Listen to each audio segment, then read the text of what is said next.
Good evening, ladies and gentlemen. Welcome to the stream. I hope everybody is well. It's pretty friggin' hot in here tonight. It's not as bad as it can be, but yeah.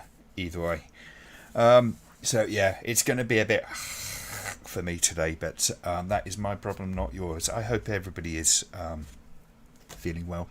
Had a good week, or at least had a tolerable week. I think Simon must have had a bad week this week.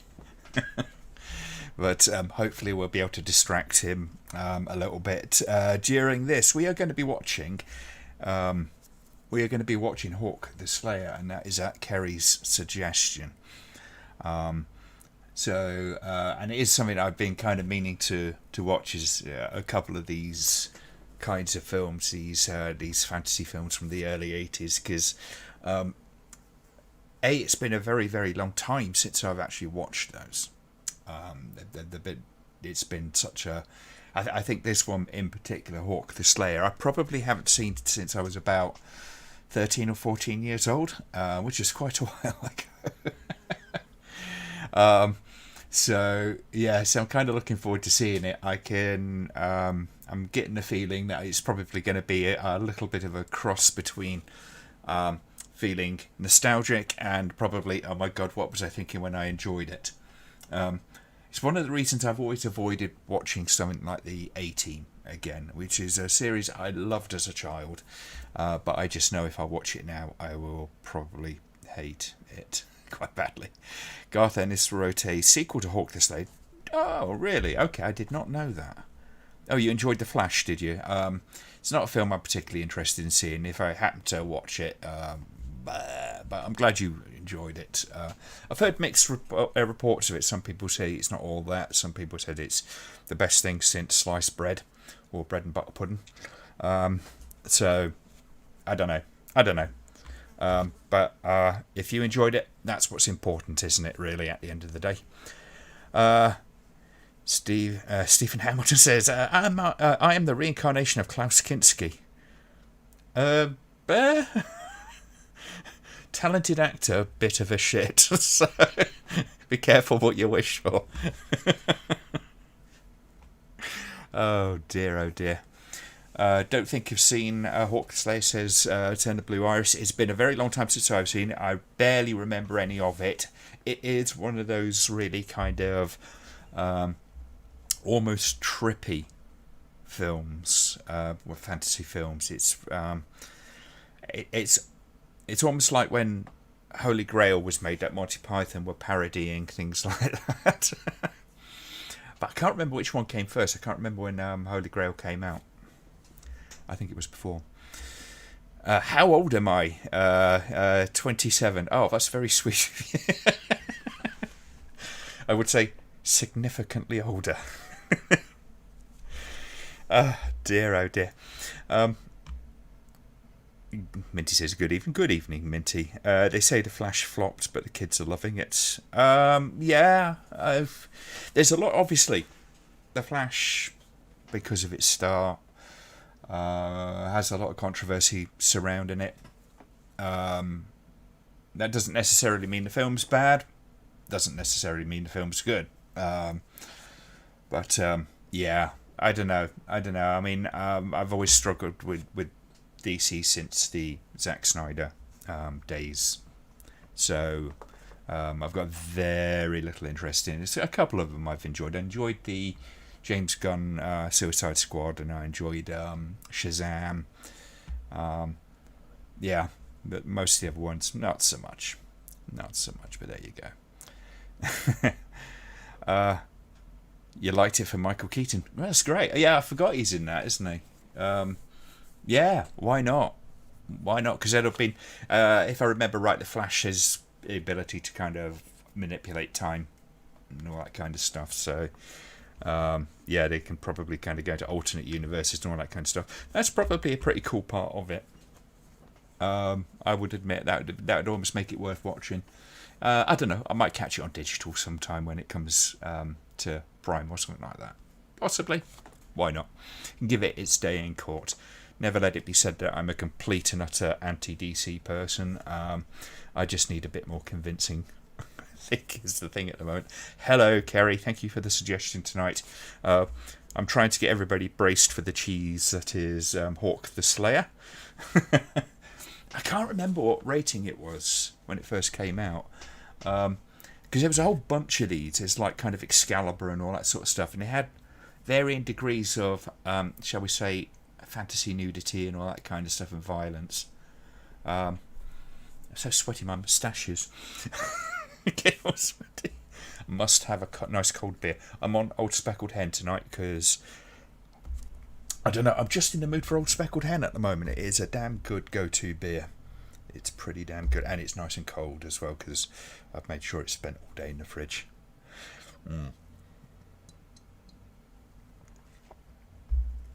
So I was up really late last night out with my scope and stuff, and I finally managed to get the guiding system to work. And for those who don't know, there's an extra camera on the telescope. So I've got the main camera for the photography and another camera for guiding, and it sort of sees a star, identifies it, and then kind of makes the mount sort of corrects the mount so it follows the star a lot more accurately. So I was doing like 10-minute shots last night, which was kind of cool. Still got some loads of work to do. It's an adventure. It's a real journey. Hawk the Slayer's rated A when released to cinemas, rated PG ever since. Okay. I seem to remember it had kind of a relatively... I might be thinking of one of the other ones. I'll stop that thought right there. Glenn, didn't you say you were done with DC because of the extended versions? Yeah, pretty well. Certainly with those. I mean, the management has changed with DC, obviously. So, if it had just been Zack Snyder, I think I probably would just be going, I'm never going to bother. Now there's a bit of new blood involved with it. It might actually kind of inject a bit of life into it. So we'll see. I try to keep my mind open as much as possible when it comes to that stuff. Am I flip-flopping? That's the question, isn't it, really? I don't know if my brother's in the audience tonight. Hopefully he is. I'm hoping I will be getting up with to see him in the next 2 weekends. Not next weekend, but the weekend after, maybe. Or next weekend. I'm not quite sure, but I've got to tell him before I just rock up on this door. Because I'm on nice short week. Oh, I keep hitting the mic lately, don't I? I've got nice short weekends, weeks this summer. So I'm on 3-day weeks, and then I have 4 days off, which is quite nice. So I'll be able to pop up and see everyone and just, say hi, because it's been a little while. I don't get home nearly enough, and nobody ever wants to come down here to see me. Which is fair enough, because there's nowhere to stay, really. I mean, this is a very small place. My landlord kind of sees all this stuff, and he's like, kind of like, going, well, how do you fit all this stuff in here? It's like, I make it happen. Because with my scope being outside and all that kind of stuff, he's looking at that, because now it's all got bloody cables attached to it and cameras, and I have to hook it up to a computer and all that kind of stuff. He's like, where do you put this?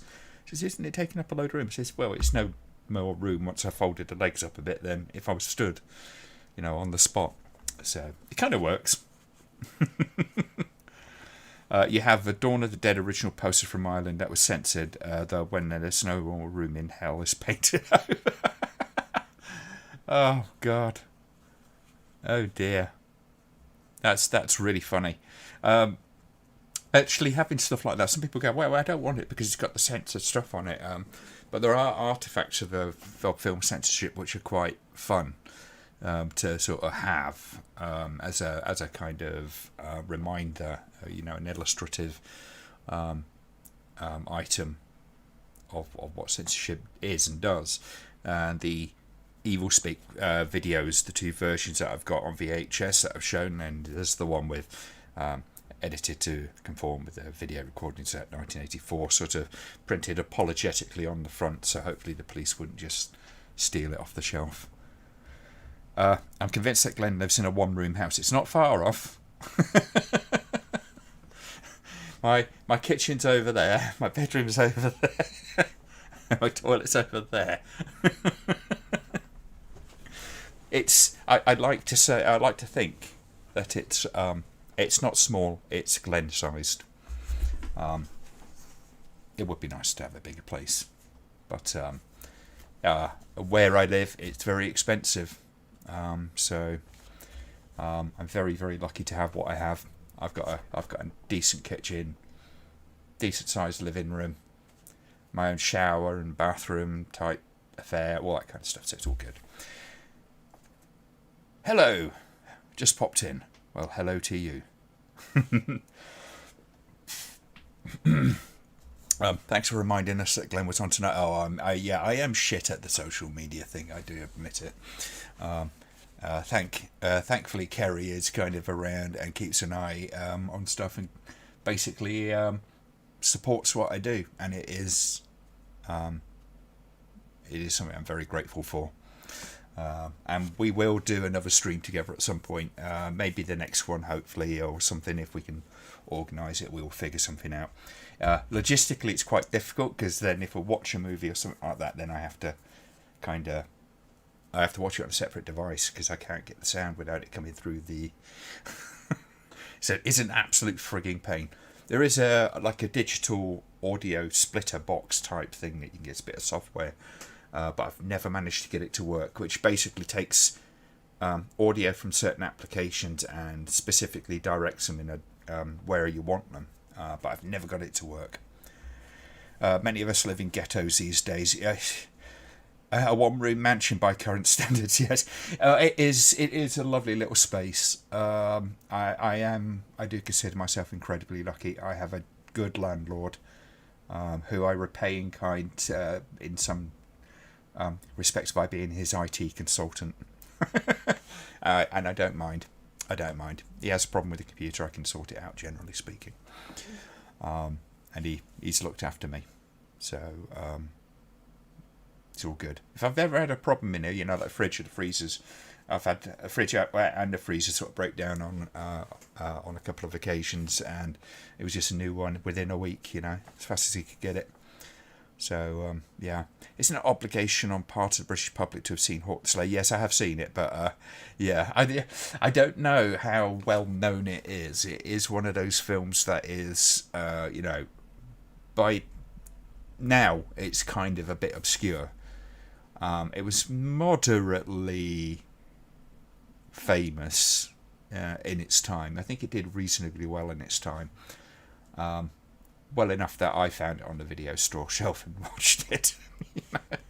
But that was the vogue. There was a whole bunch of these films coming out at the time of varying quality, shall we say. Have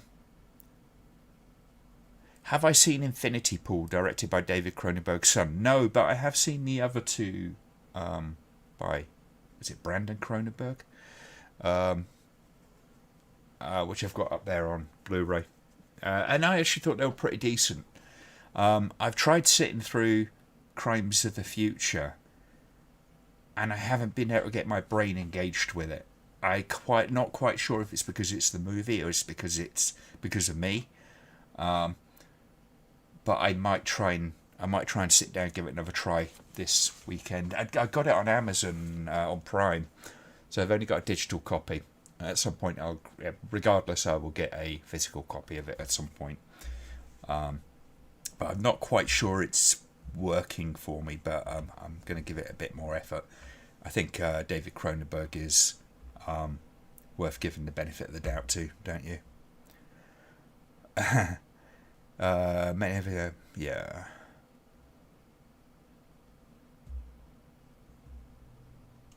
It's one of your all-time favourite movies. He interviewed Christopher Benjamin and Annette Crosby about their roles. Oh, okay, that's cool.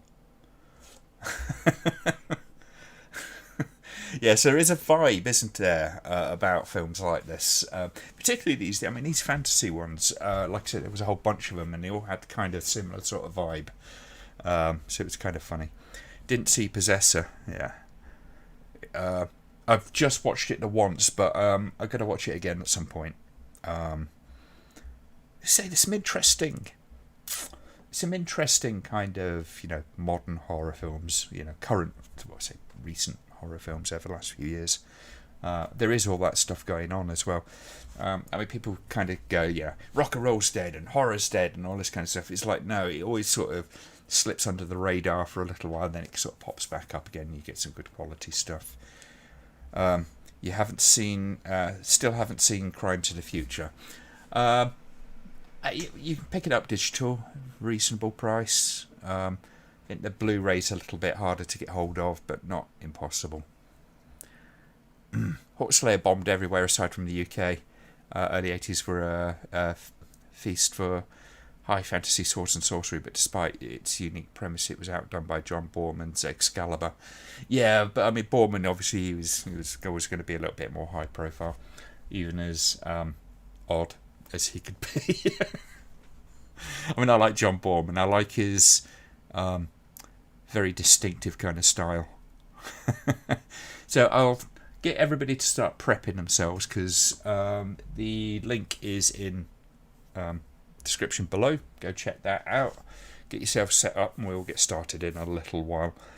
Antiviral and Possessor, especially the latter, was trippy as fuck. Yeah, I kind of got that feeling as well. It's interesting in some respects, because I think, that sort of vibe was kind of there with most of Cronenberg's films in one form or another.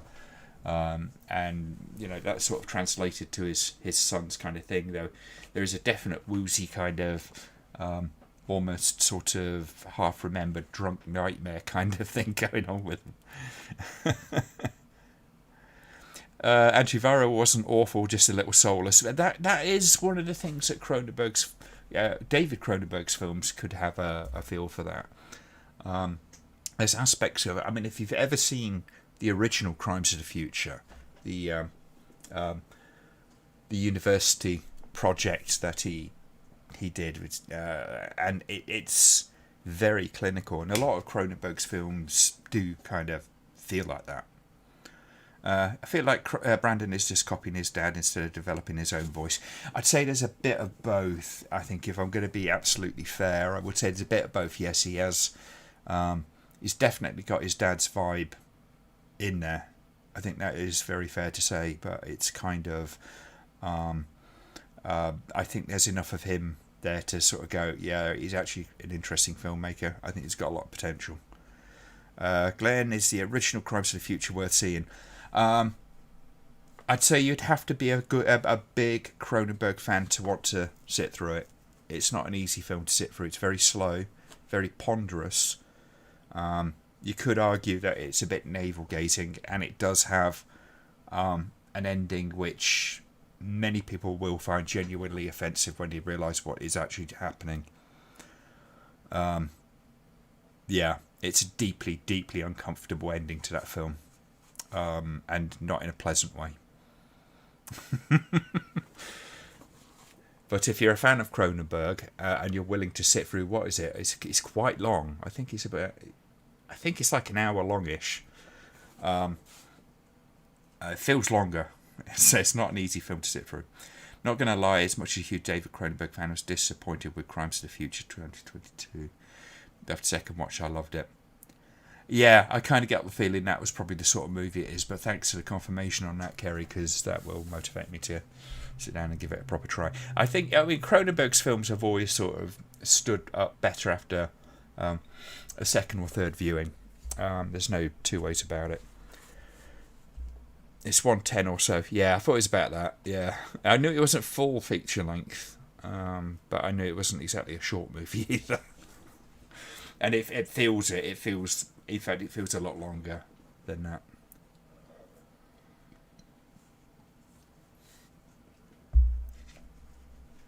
That's the thing, isn't it, Kerry? It does, yeah. The ending is well out there. It's put it this way, I don't think you can easily get away with making a film with that premise these days. And I mean that most sincerely. It's to say it would be taken the wrong way would be an understatement. Enjoyed Crimes of the Future. Will def watch again. That was good. And yeah, I know I've just got to sit down when I've got my brain engaged and and kind of watch it. And I'll probably try and do it tomorrow, because tomorrow night I'm going to be hopefully sat outside with the computer and the telescope and trying to get. Well, what I'm doing tomorrow is I'm going to be taking some photos of the Andromeda Galaxy, I think, and seeing how good I can get it with the tracking and all that kind of stuff going on, and with the guiding. So if we can get that to work, that would be kind of fun. Because Andromeda's really, really big in the sky. It's much bigger than the moon in terms of apparent size.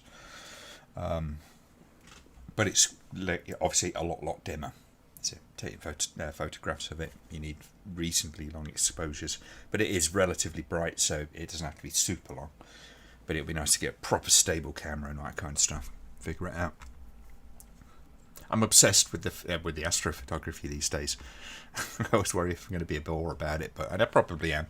And I should be unapologetic about having a passion, as should you all. Ah, dear. We should watch Stereo sometime.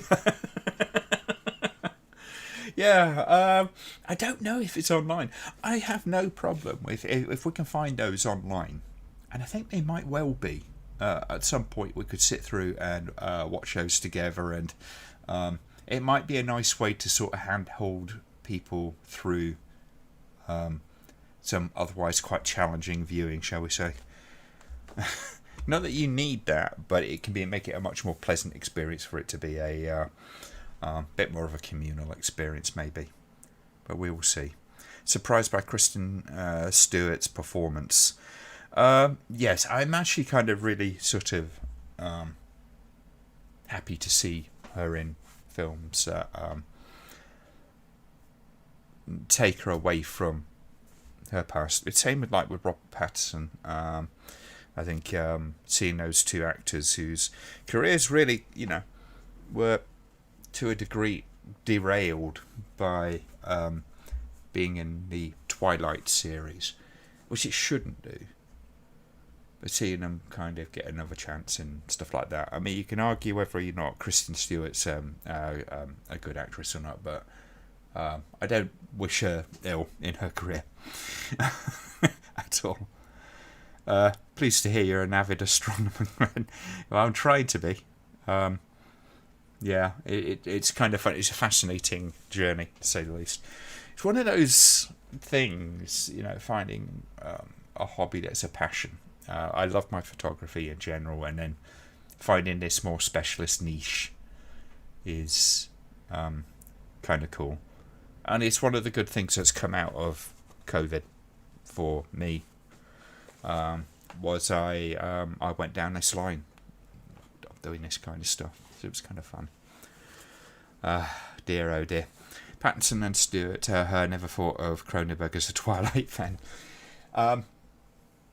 I like to think that, I've got nothing to back it up, but I like to think that Cronenberg sort of likes to give actors that he thinks are actually decent a chance. It's clear that he doesn't worry about, particularly the popularity of an actor. He searches for different qualities within them, which is an admirable trait, to say the least. Otherwise, I've got Map to the Stars and all that kind of stuff up there as well. So, was it Cosmopolis? Robert Pattinson. And it's interesting when you look at, Cronenberg's history, kind of like, where he came from with stuff like Stereo and Crimes of the Future, and then through Rabid and Shivers, and then Scanners, and then eventually sort of changing into things like Spider and all those kind of stuff. And seeing how his storytelling and the focus of his storytelling has changed over the years, and that he's sort of come right full circle really with Crimes of the Future in so many ways, because he's back to the body horror kind of element, and he's also back to a title of his first feature film. Well, I say feature film, near feature film. Better to be an astronomer than an astrologer, yes. You get better pictures being an astronomer. It is unfortunate. It's an expensive hobby. For all the things I might complain about my work, at least it allows me the luxury of doing this. And like my landlord was going, "How much money have you spent on this?" And I went about $3,000, I think, in total since I started. I says, but think about how much people spend on a holiday. People will spend 5-6 grand on a holiday easy. If I was to go down to Cornwall for a week or two, I'd probably spend as much money as that, and then not have anything after it, well, other than memories. But yeah, your moon is rising on the cusp of correct. Okay, so let's look at getting started with Hawk the Slayer. So, like I say, link is down below. Start giving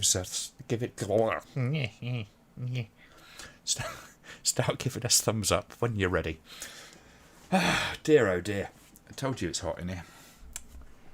It's probably going to get hotter as well because I think we're going to have a pretty baking summer this year. Sword and Sorcery is a good one from around the same time as yeah, and I'd be kind of happy to watch a few of these bits and pieces. Has OBS frozen? No. What I'd say is no. Chat's working and everything. Just try refreshing your browser if there's a problem. It could be on your end. Never seen this, so may stay for the banter. Yeah, absolutely. You do what you want. Near us, chunter along. It'll be fine. Hello, John Smith. The revels and the jigs may begin. Yes, we are literally about to get started with the movie. So, Hawk the Slayer. Link is down below. Iris is ready. We'll just give you a couple more minutes, and then we'll get started. Now I'll enjoy another sip of Old Speckled Hen. I really ought to get sponsored for this shit.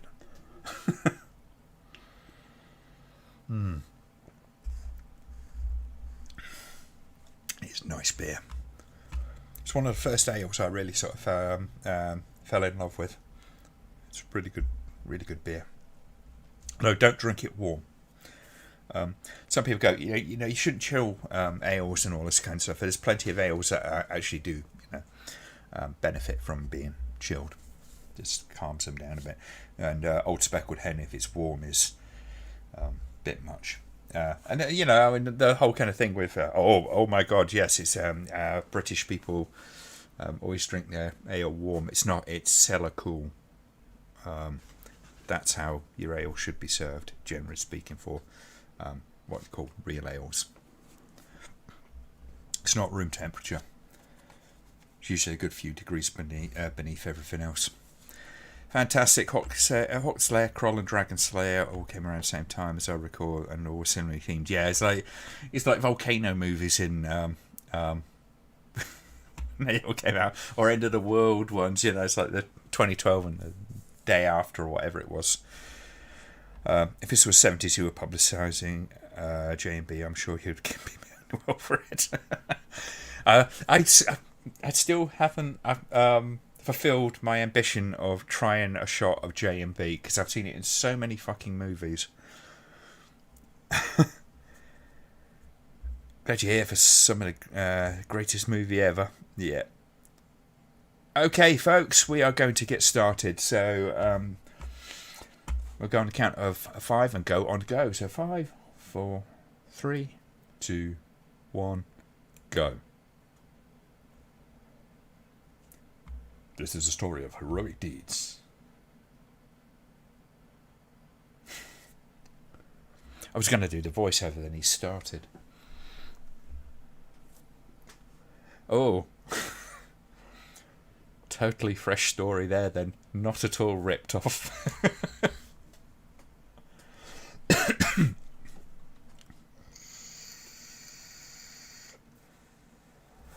Oh no, Kieran, it is kind of amazing, isn't it? It's like I will have to get myself a bottle and just have a couple of slugs on it during one of the streams.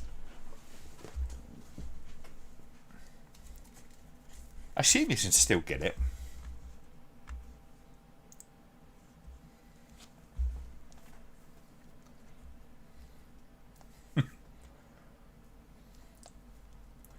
Oh God, it looks like we almost went into the ninth configuration there. Castle looked the same.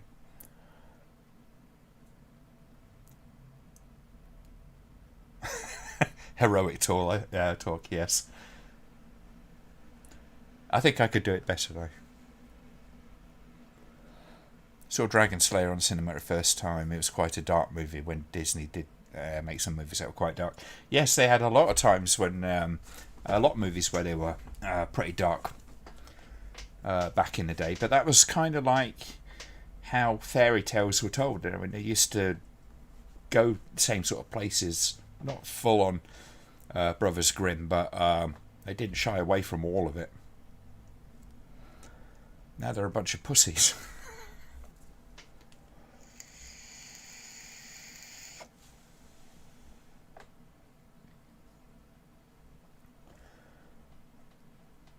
In Italian cop movies, you see cops saying that J&B is a real man's drink. Hey, let's get a bottle each. Yes, it is Mr. Palance.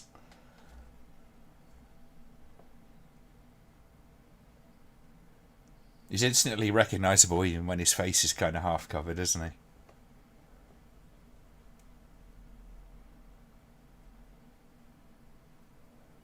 Medieval Darth Vader, yes. Some of those sex clubs really do look like that. I've seen so many of the polizioschetti. I always struggle with that word. I've kind of neglected American, British, French crime movies. But hey, Italian crime films are fun. Yes, they are. So a lot of the British crime films. I mean, although it's one of the kind of cheesier examples, I guess. The Italian Job is just an incredibly fun movie, and it's just so quintessentially British. It's like a low budget Sean Connery, isn't he? Oh, not the glowy thing.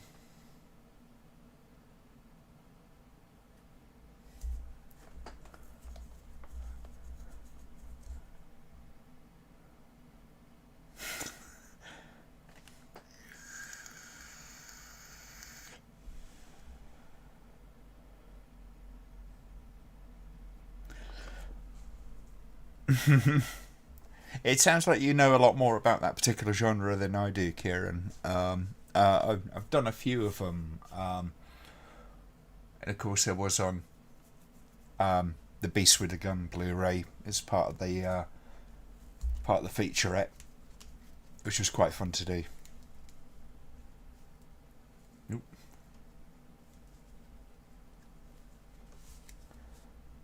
He's only gone and carked it, ain't he?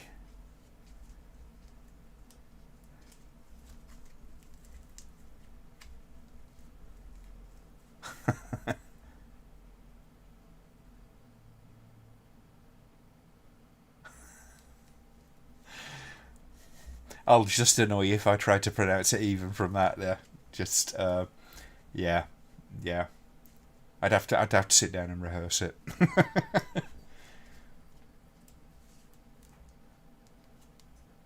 Just one of those words that gets kind of caught in the teeth, sort of thing. It's like a verbal pubic hair.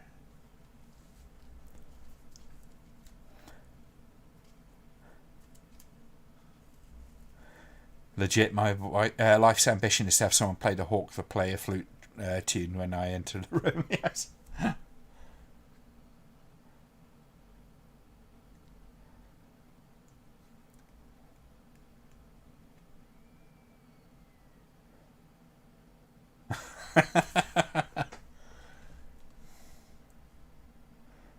It went from being like a Lucio Fulci looking to, because this font that they're using is like the same one they seem to use in just about every Italian horror film. But it went from that to being very, very British.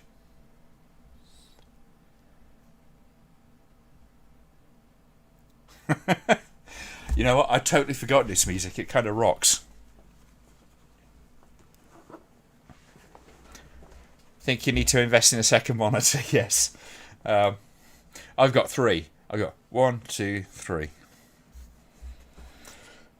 It was important for when I was doing digital work from home, apart from anything else. So I ended up with 3, and I don't want to go back to 2 or 1 now. I've tried to explain to my bosses at work that having 2 screens really improves my workflow, but they just won't buy it.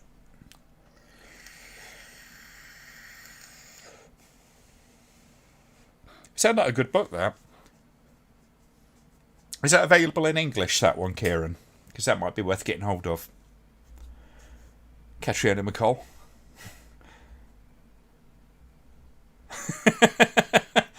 Verbal pubic hair, yes.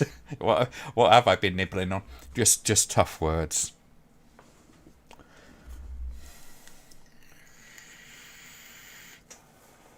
I'm not dead yet.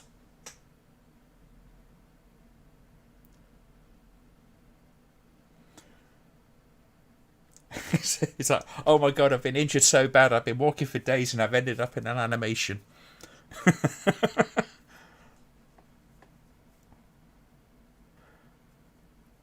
Rather be an astrologer than a real ale enthusiast. I'm very enthusiastic about ale.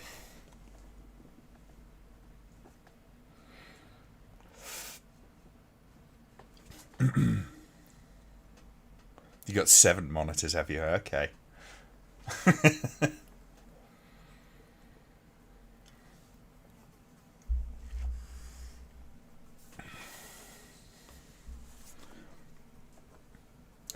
I need to replace this one at some point. It's getting a bit kind of unreliable. Get another 24-inch and I'll have 3 24-inch monitors.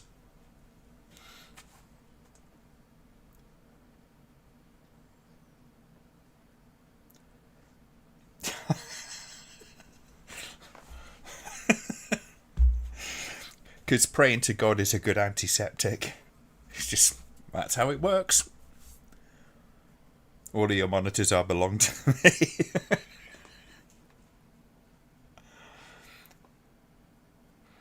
This movie is pretty RSC Thesp heavy, yes. It's amazing how many films in sort of genre films were. You kind of look at a lot of the British genre films, and it's like you see a lot of very familiar faces in there. That's Annette Crosby from One Foot in the Grave, yes. She's in Norton.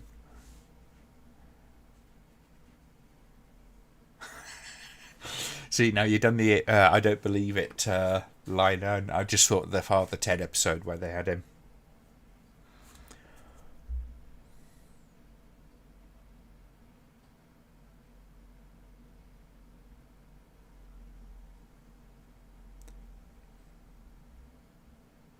Virgin Megastore, aka Nunnery, for some proper naughty nun action, yes.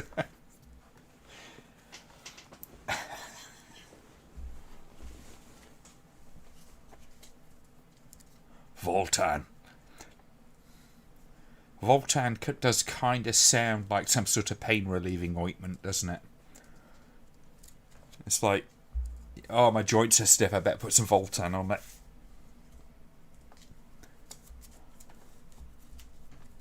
Where am I? I assume it's me. They say, where am I from? Where are you from? I'm from here, right here. Sometimes from there.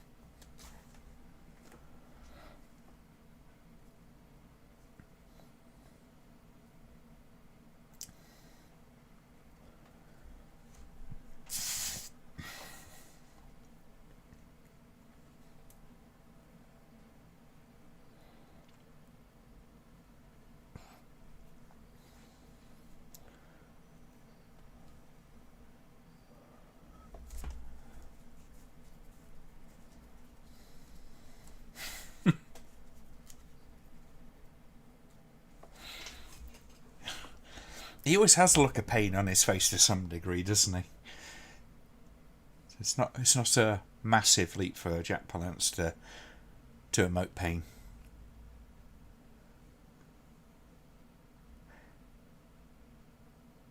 Oh, you're all right, Kieran. It's fine. talk about whatever you want to in the chat, basically. It's all good. You're getting some Zardoz vibes now, yes. I am one of those few people that think Zardoz is a genuinely good film. I think John and I are on the same page with that movie. That's John Rennie, by the way.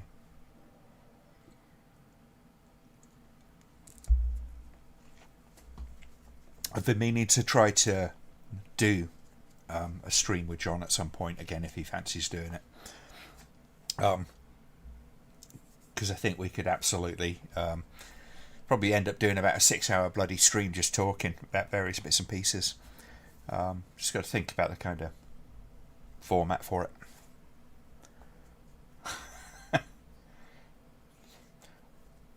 It's Caesar, not Slapper. Oh. That was, No.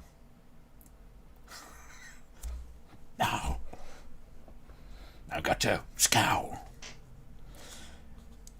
He does have something of the Shatner about him sometimes, doesn't he? Crazy how this and Excalibur had leads with the same surname. You know what? I've got to get hold of Excalibur at some point. I've been meaning to watch it again for a long time.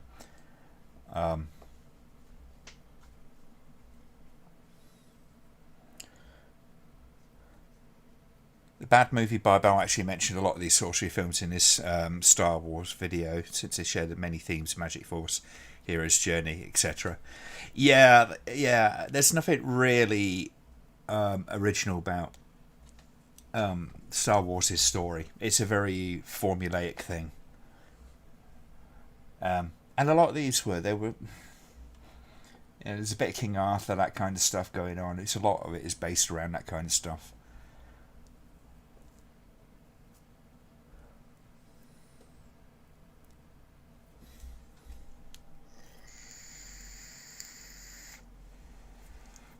You're just trying out for Scar in the new Lion King musical. I can do quite a good bad guy voice as a voice acting thing.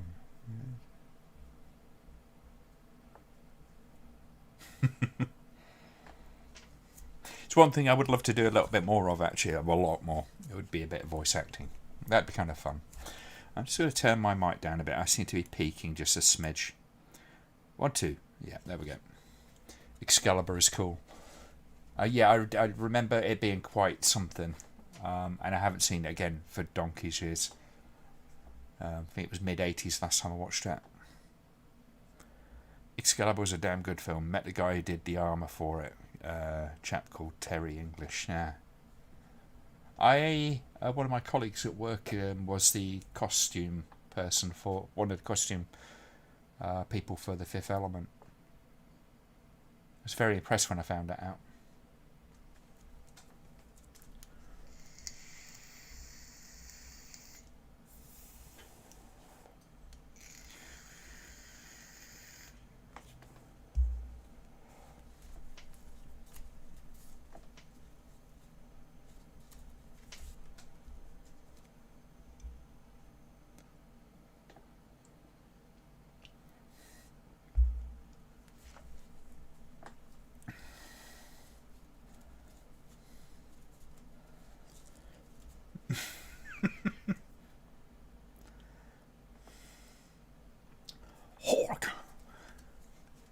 Hawk.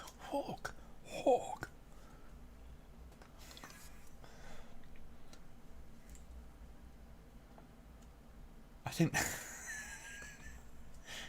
they're really going for that kind of like that Clint Eastwood vibe, aren't they? Diddly-doo, ba-wah. Oh, random snake.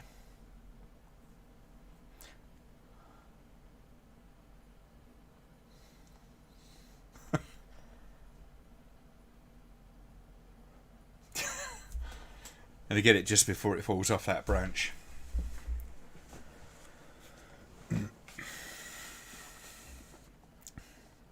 Jack Palance has always looked old.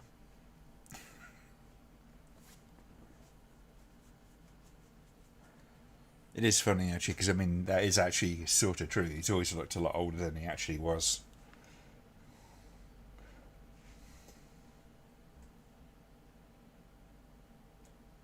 Oh, she's a witch.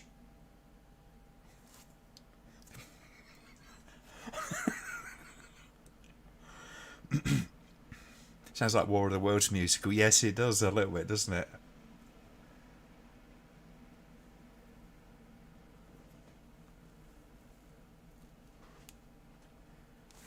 I did like that War of the Worlds musical.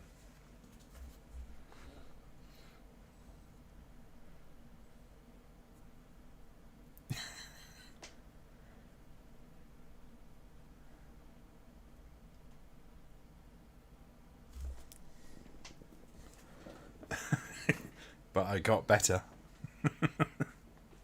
Just had an awesome idea. Can't believe I've never thought of it before. Tabletop RPG based on Hawk the Slayer.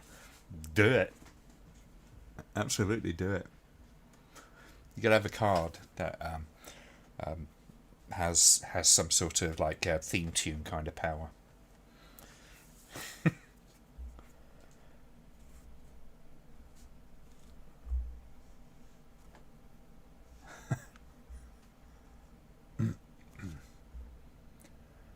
There's a low budget Oliver Reed.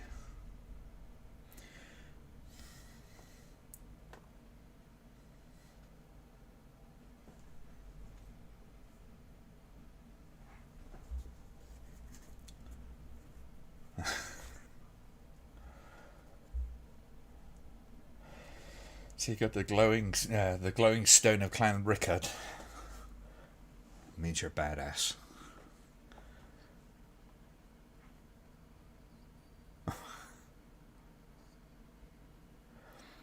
Good old days with a bit of the old public witch burning, yes.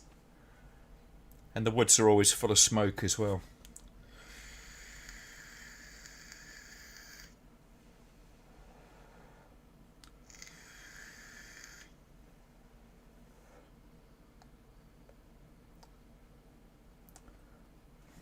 I was only kidding.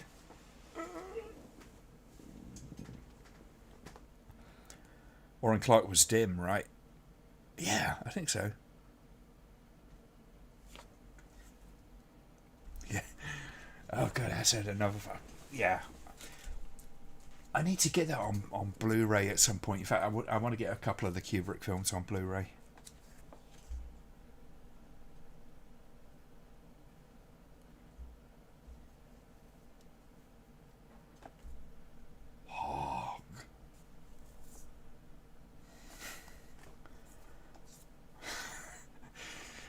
Many times I've heard it said, "Oh, Hawk's coming." Oh, look, that's Hawk over there.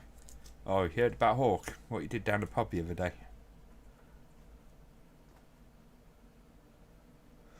Hawk is a death machine. Why do people even think they stand a chance? He's clearly well renowned because, just random witches being burnt in the forest know about him as well. You thought it was stuck up Bishop Brennan's ass. You got the reference. Good on you.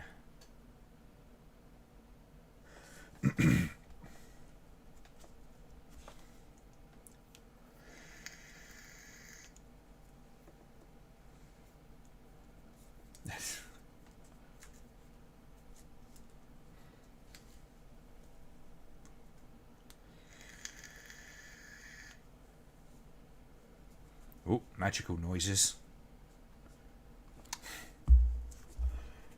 There's so much of this just feels like an Italian movie to me.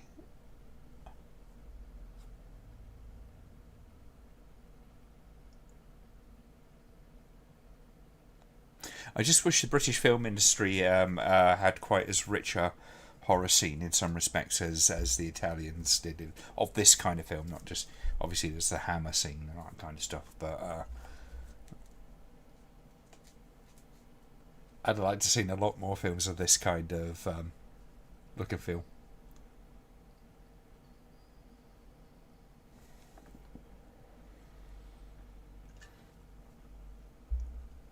Quick draw with a crossbow.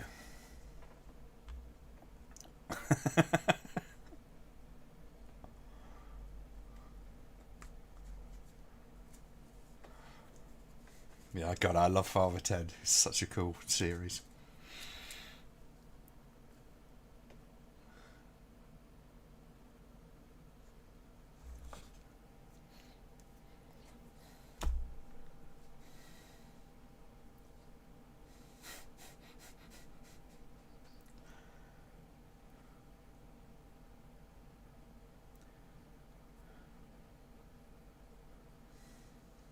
He's been disowned. Oh, God.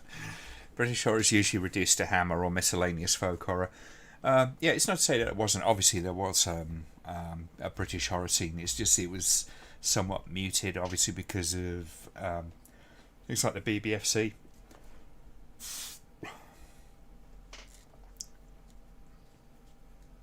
And you got stuff like the Witchfinder General, which is really cool. You know, Ken Russell's The Devils. When it was done well, it was done really well.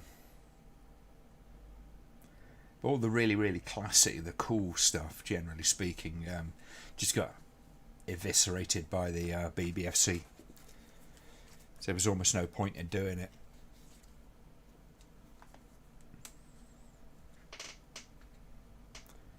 It's fair to say this guy's having a hard time of it. Yes, he is.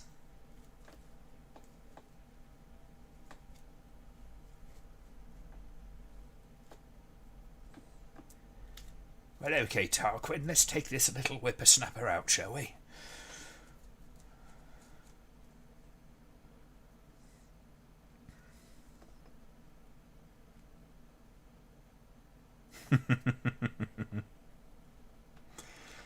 Oh, it has a few pops, but you know,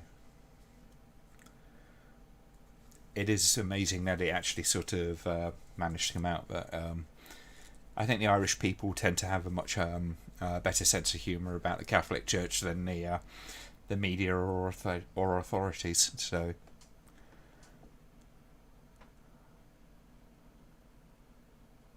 just realised that's Maurice Colburn, often played baddies. Yeah.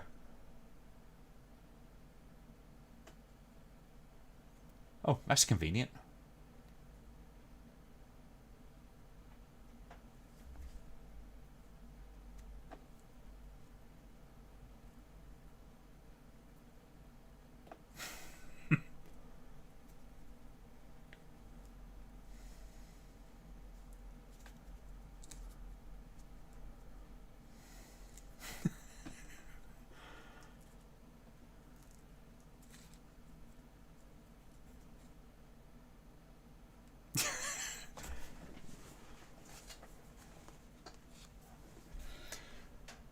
I love lines like that. Tell me the rumours again, you know, so please reiterate what you just told me off screen for the benefit of the audience.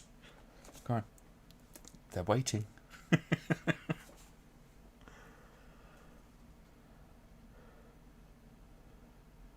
It's a homing sword, yeah.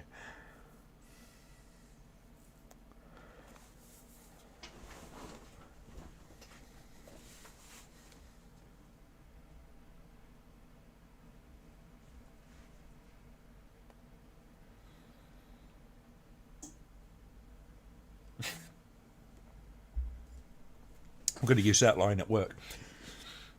Who's your boss? I sped the hunchback.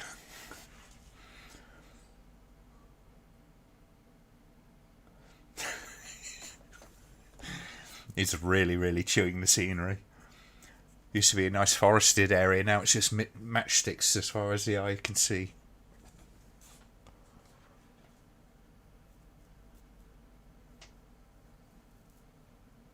Roy Kinnear. Yeah, I was trying to remember the name. Roy Kinnear was, for those who aren't aware, was really quite a big actor back in the day. Was in a lot of movies. I believe he died on the set of the Three Musketeers. One of the versions. On a totally different note and film related, this is beautifully shot, loving the smokiness and lighting.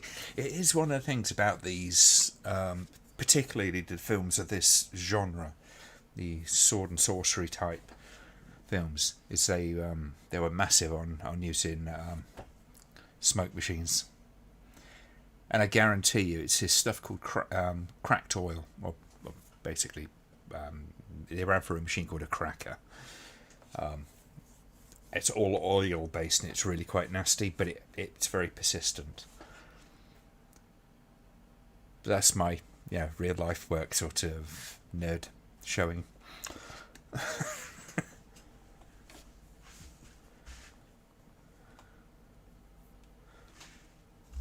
Need to just grab another beer. Be right back.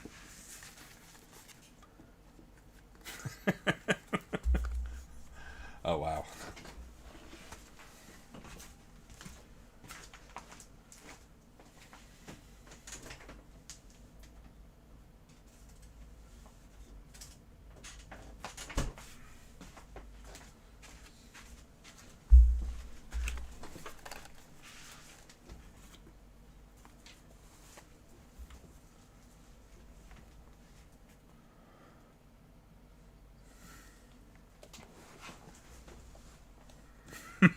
Oh, we have plot people. It's a love triangle.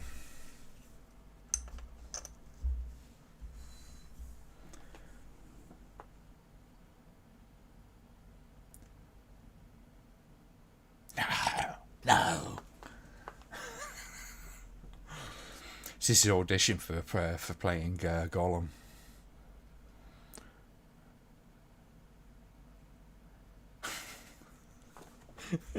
He's a wonderful ham. He really is. I just remember when I was a kid in the early 80s, other kids talked about this film, and the Bronx Warriors always thought Hawk the Slayer is the coolest title for a movie. Yeah, it is pretty cool, isn't it?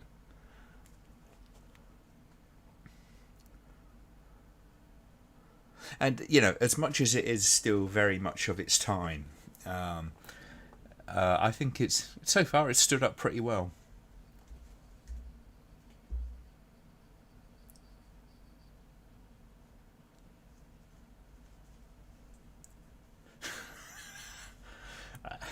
An automatic crossover, that's pretty friggin' awesome.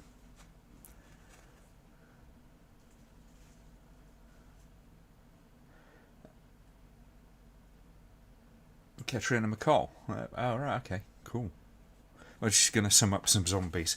It's always a possibility in these movies, isn't it?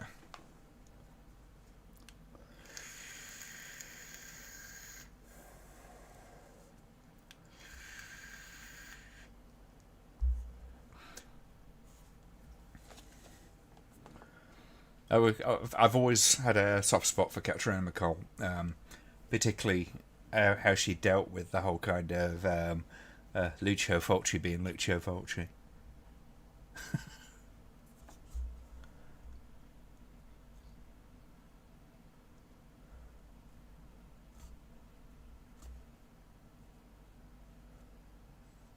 See, I like this idea. Just you go through the gate and it's just.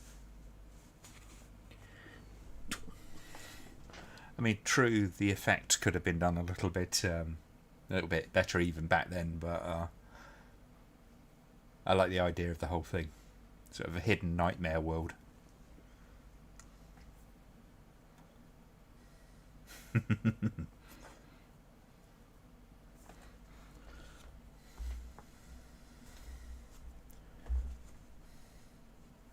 Oh, was he really? Okay. It's always good having Simon around because he's like an encyclopedia for all of these movies.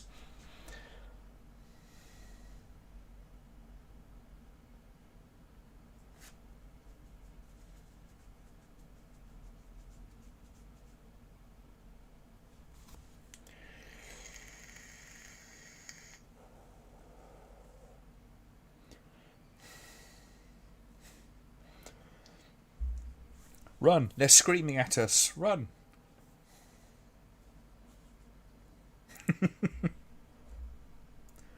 Oh. I love that. They just go running, galloping past a random person with his own little personal shrine in the middle of nowhere, right in slap bang in the middle of the forest. And don't even break stride. It's like that's normal.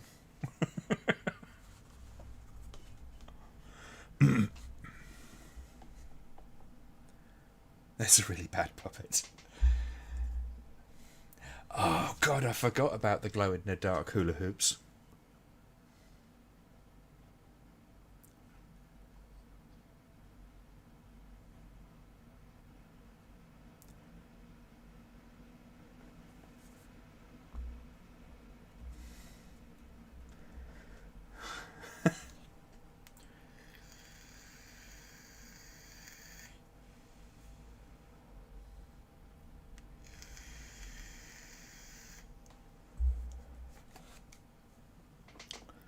Clearly, they couldn't afford Jim Henson.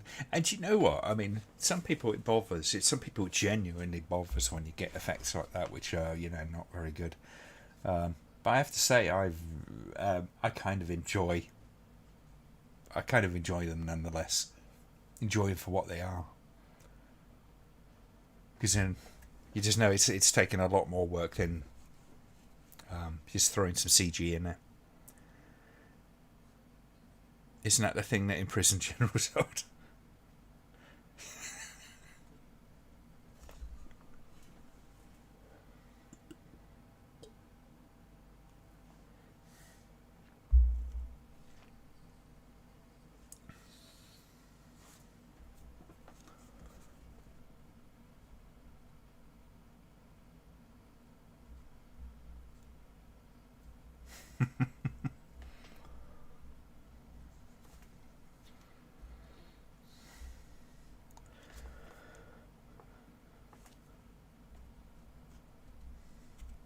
Quite right, John.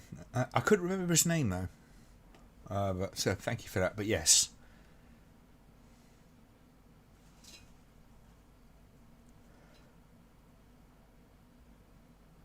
you can kind of see why he gets the acting roles as well, because he's a pretty hefty guy.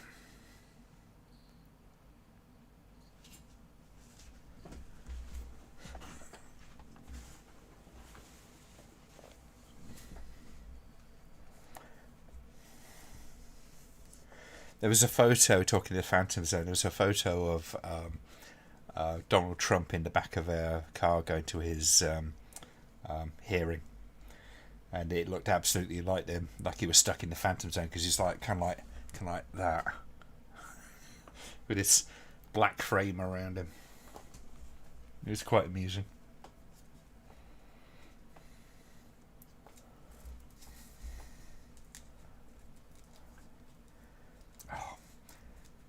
You know it's a man thing, don't you? They can just look at each other and go, we know what needs to be done.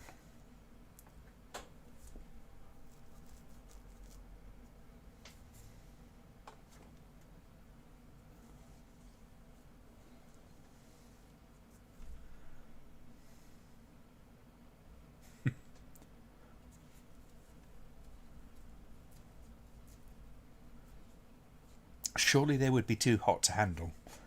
Because the whole idea is, right, you heat the metal up, it makes it soft, then you tap it with the hammer and do all your bits and pieces. So if it just goes tink tink like that when it's cold, then it's no good.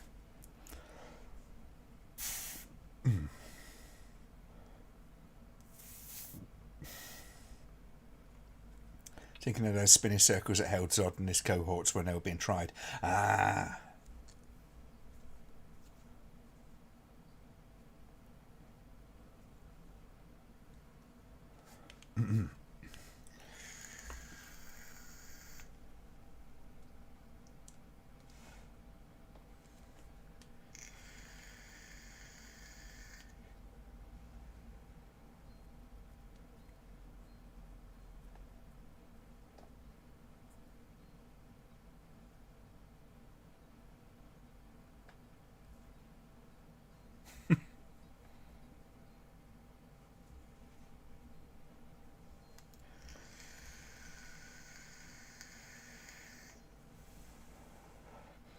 Ooh, two shiny things. You say Carry On Emmanuel was the worst of the series. You know what? I'd have to rewatch some of the old Carry On films. I used to kind of, well, put it this way: I've killed more than a few hours watching Carry On films back in the day. It'd be interesting to watch a couple again. Perhaps some of the better ones. One kind of feels that they haven't dated very well.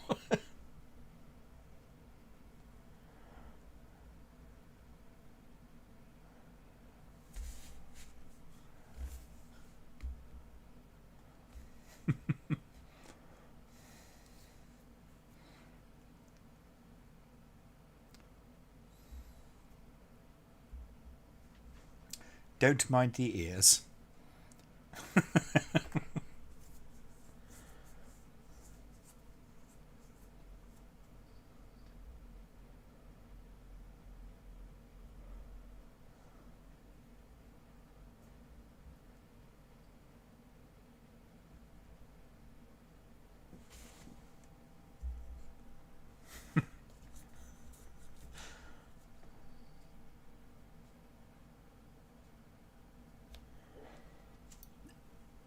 He's a bit of a fop, isn't he? I do believe my impetuous friend is challenging you, old boy. Apparently the Carry On cast weren't even paid that well, even though the films were immensely popular. Yeah, so what's new? Unfortunately.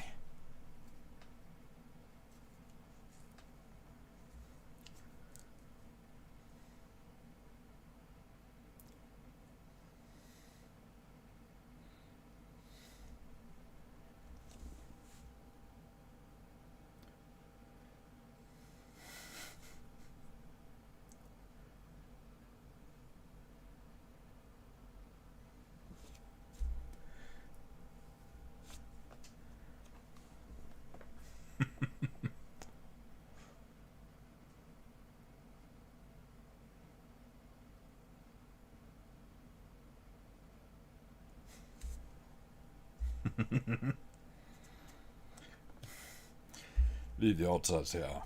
Oh, and thank God for me. So James was paid around £5,000. The others much less. Yeah, I think Sid James was obviously because he was in pretty much every one of them, wasn't he? But yeah, he was the big name.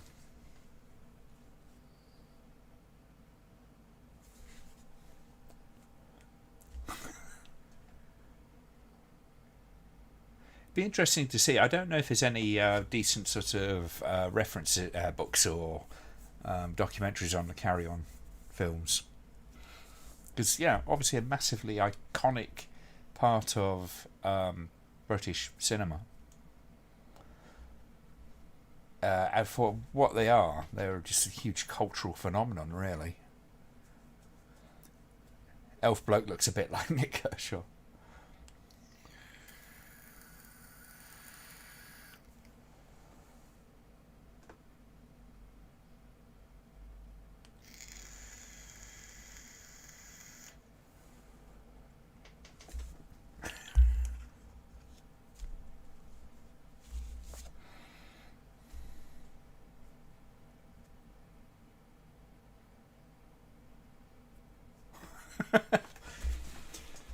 Yeah, well, he could take his gizzard out and throttle him, but that would actually bump this movie up to at least an 18.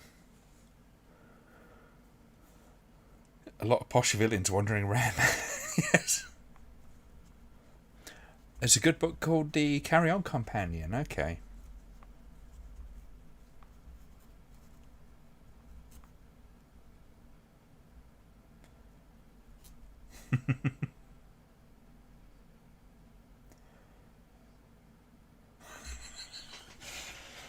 Oh dear. You've always got to have the crazy cults, haven't you?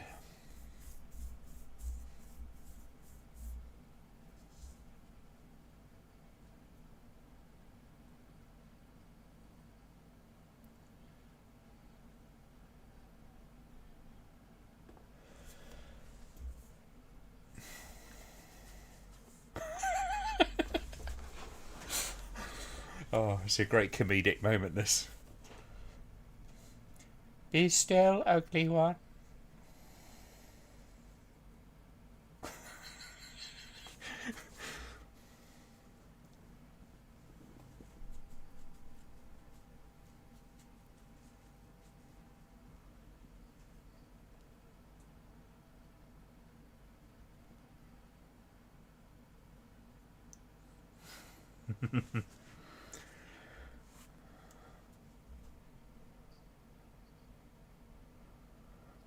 It's a good job they're a shit shot, isn't it, really?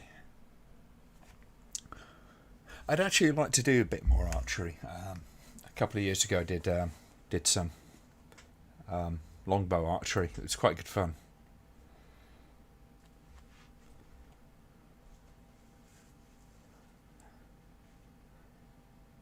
Carry On England was where the series nosedived, and it was usually the last of the series shown on TV.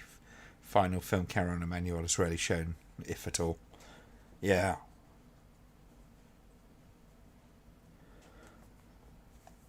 Say what you like, but this film has some amazing lighting. It is. They did the cinematography and in this is really good, and they are controlling the lighting very well. Although they've probably kind of like used about 60 odd litres of theatre smoke for each scene. I'd love to know what machines they use, because they must use a whole bunch of them to get this to happen.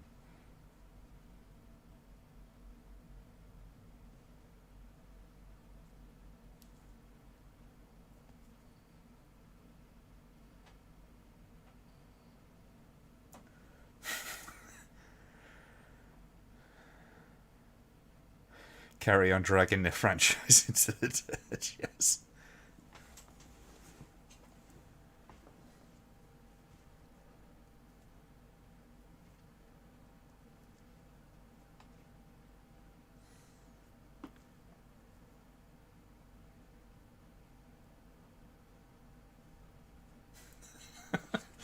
Oh, I say.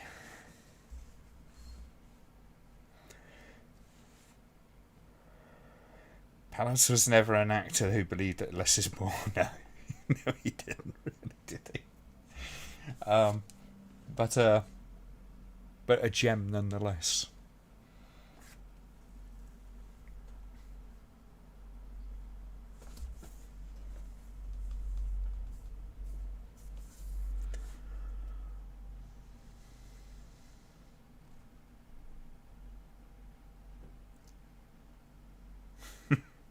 It's a Carry On documentary on Channel 4 some years back. Stephen Fry said he loved them, but it ended with Ken Russell who said he hated them and should all be forgotten. Yeah, and unfortunately for Ken Russell, a lot of people said the same things about his movies. And they were wrong. So, but I can completely understand why people hate the Carry On movies. I have a strange relationship with the ones I have seen. Recently saw Palance in Cocaine Cowboys by Uli Lamel. You know what? I haven't seen that. I feel the urge to see that now. Uli Lamel is an unusual director in some respects. I think I'm probably one of the only people that's really sort of sat down with Boogeyman 2 and kind of got a rough idea of what they were trying to do. I don't think it's a successful film by any means, but there's things I can appreciate even in that very broken film. Although it's very hard to get hold of the original version, it's always this Redux version, which is really annoying these days. Bernard Bresslaw nearly got the role of monster in Hammer's Frankenstein due to his size, but they went for Christopher Lee. So he was willing to work for less. Christopher Lee was this workaholic when it came to movies. He would do as much as he could. I mean, and with whoever. He's been in so many Jess Franco films. Vanilla Mel Rampage a few weeks ago, and practically all he's done is dreadful. Tenderness of the Walls is decent, but he was helped over the finish line by Fassbender and Kurt Raab.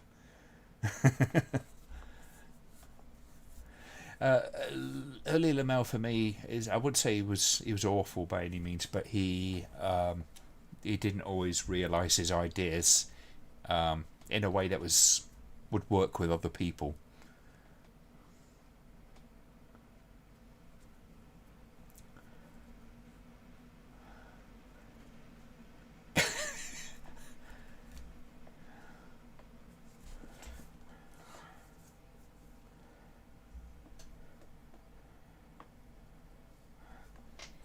Quiet, wench, I have trees to chew upon.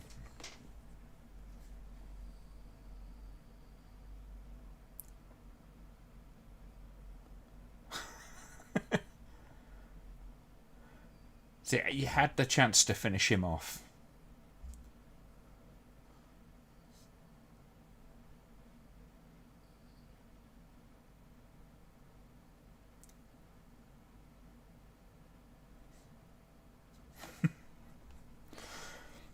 Dear, oh dear. Director also made Prisoners Lost, Prisoners Lost Universe, starring John Saxon as a bad guy. The elf and the dwarf from Hawk are in it too. There's a lot of familiar faces in this movie, isn't it? Recall an ad for Hawk the Slayer in 2000 AD. Oh, really? That'd be cool to see. I think Lee was, for the most of his career, always working, but never hugely paid. No, he just kind of... he did do a lot of quantity over quality sometimes as well. But I always had respect for him because when he went into a role, he tended to really kind of go for it. I think he was one of those actors who was always a very reliable person to work with. Would like to watch Lamel's Olivia. Actually, looks like it could be decent, yes. Well, if you find it, let me know. Do love an interview Lamel did about Klaus Kinski. Features plenty of the actor's unusual frenzies. Yes.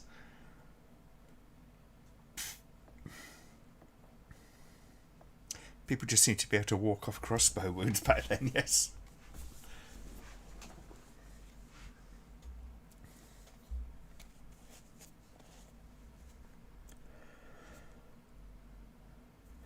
Best horror movie I saw Jack Palance in was an underrated 80s slasher called Alone in the Dark. I have not seen that one.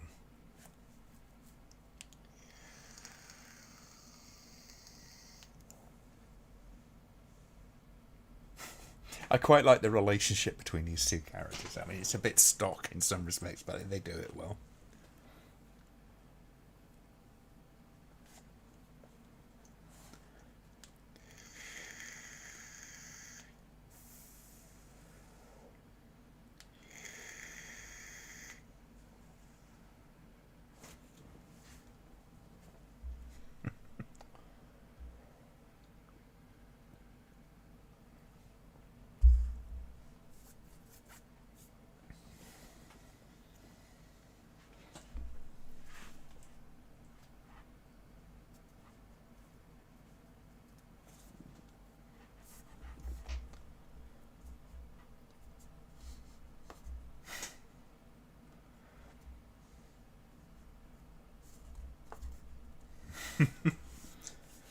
And the chewing of wood.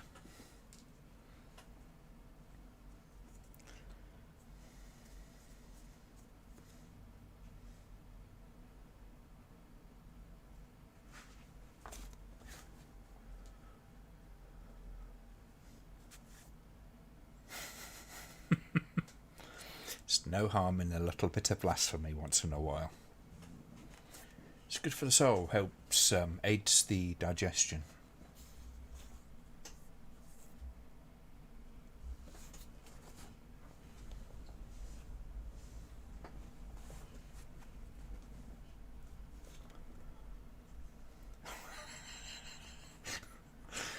This guy went to acting school for this. Welcome, welcome. He's coming up for the scenes, preparing. It's like I've been working on this bit for all my life.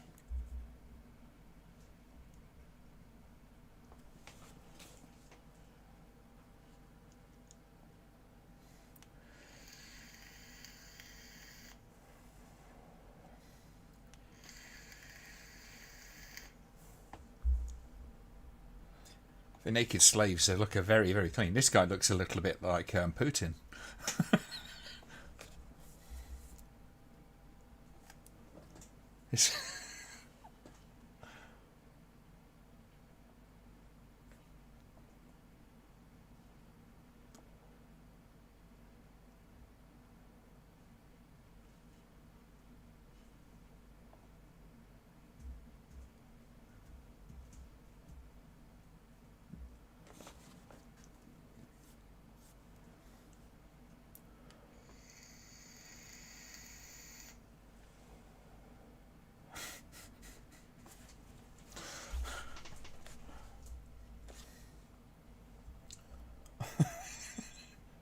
doesn't quite work this bit for me. It's like, yes, you have all the money I want. You're going to help me get it off your boat.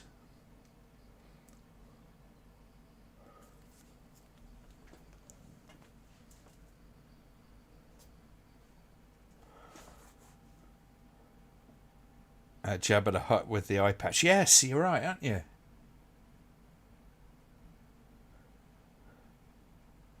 Yeah, you're right. See, that's the thing a lot of people forget with the Star Wars, with because they were filmed in Britain, so there's a lot of British actors in it, not just the ones who are kind of up front and stuff, but a lot of the bit parts were just British actors.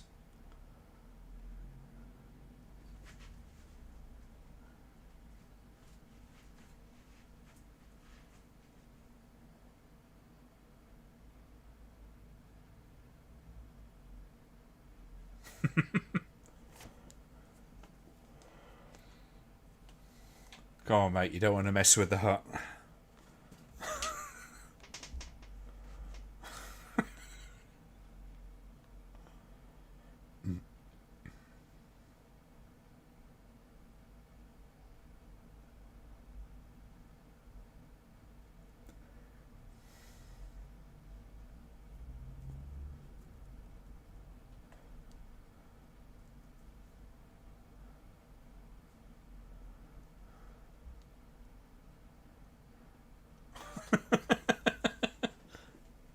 Our heroes, ladies and gentlemen, our heroes. I mean, yes, it's a repulsive character, but yeah.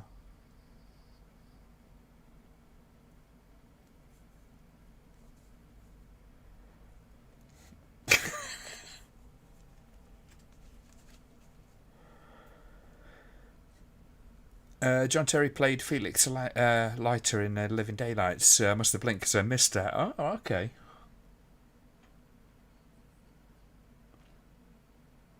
These slaves look rather pale. Yeah, so exactly. I was kind of they're all very clean, aren't they, and very well scrubbed.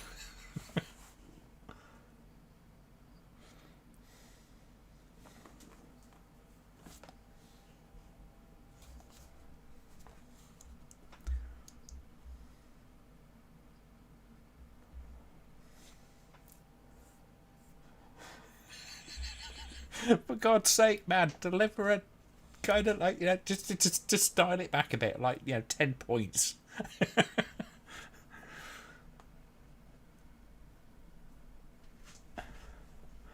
For good guys, they're needlessly dicks to the hunchback. I mean, he is a bastard of a character, to be fair, but even so. So we go, yeah, these are the good guys. Holy shit. Okay. Second detective in Don't Open Till Christmas. Mark Powell was briefly in The Empire Strikes Back, for example. Yeah.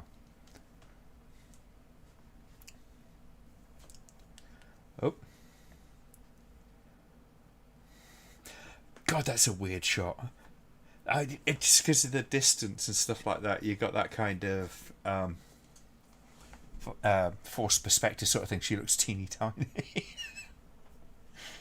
Looks like she's in a birdcage.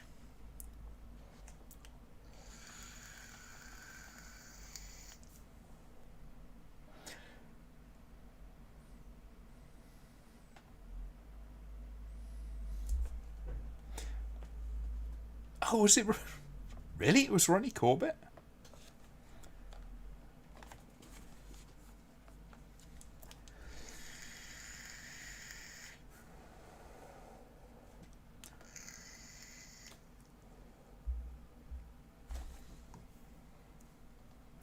Yeah, with Star Wars, I mean, there is that sort of film theory that it's almost kind of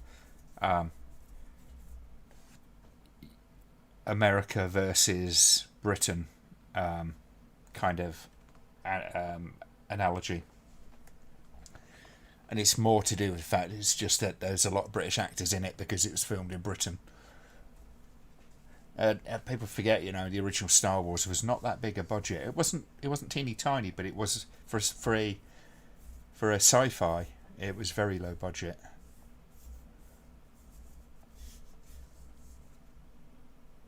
Well, certainly compared to kind of like mainstream other films. Studios weren't that interested in it until it started making money.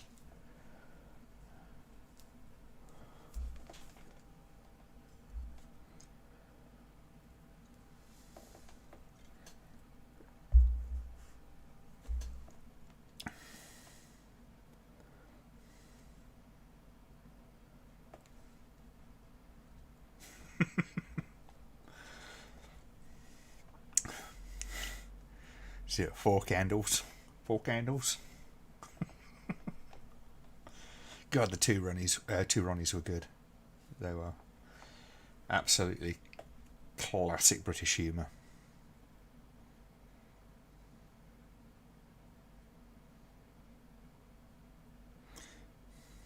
You never forgive them for removing Yup Nub from the end of Return of the Jedi. Yeah.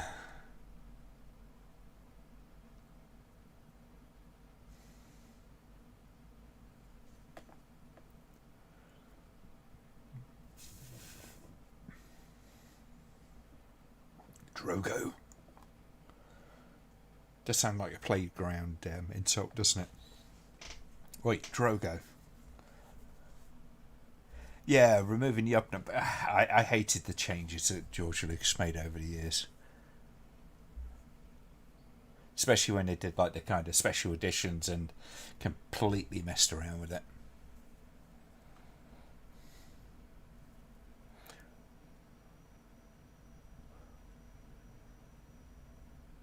Ronnie Corbett does not have Star Wars listed in his IMDb acting credits. Ooh, controversy. I don't know. Whoever it was under an awful lot of fur. Complete the following quotation, to be or not to be. They're both the same.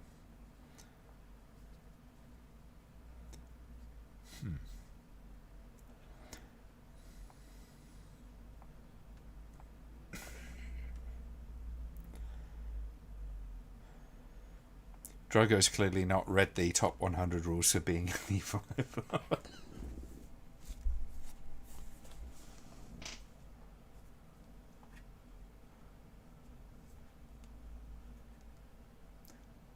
It's one thing about this film, though, is Hawke himself is not the most charismatic of leading guys. He's kind of overshadowed by all the sidekicks. So far more interesting characters.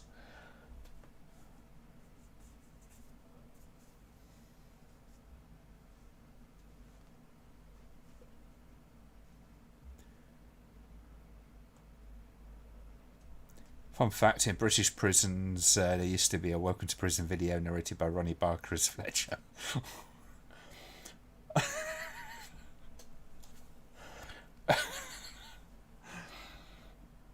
I would go with a joke about that and, shall we say, some of the in-prison activities, but I just wish I had a good Ronnie Barker impersonation. Does he teach him how to make shivs and things like that?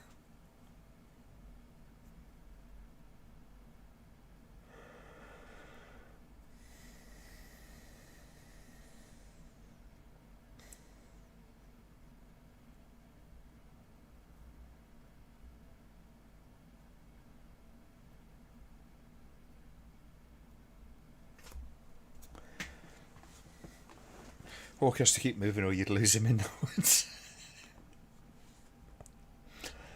It's a very common thing, though, isn't it? Playing the hero is most often the boring one to do. Or at least the kind of like the lead hero. Usually, being the peripheral characters is a lot more interesting, generally speaking, than the leading man. And certainly, when it comes to the choice of playing the good guy or the bad guy, playing the bad guy is often so much more fun because you can really go to town with that. You can play them like a complete and utter bastard, and there's nothing more fun than playing a bastard.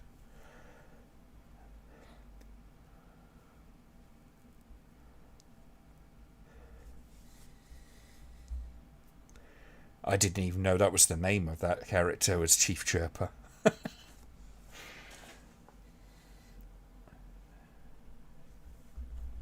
Shows how crap a Star Wars fan I am. But that's fairly obvious anyway. If anybody's seen my videos on Star Wars and George Lucas, yeah, I got a little bit of stink about that.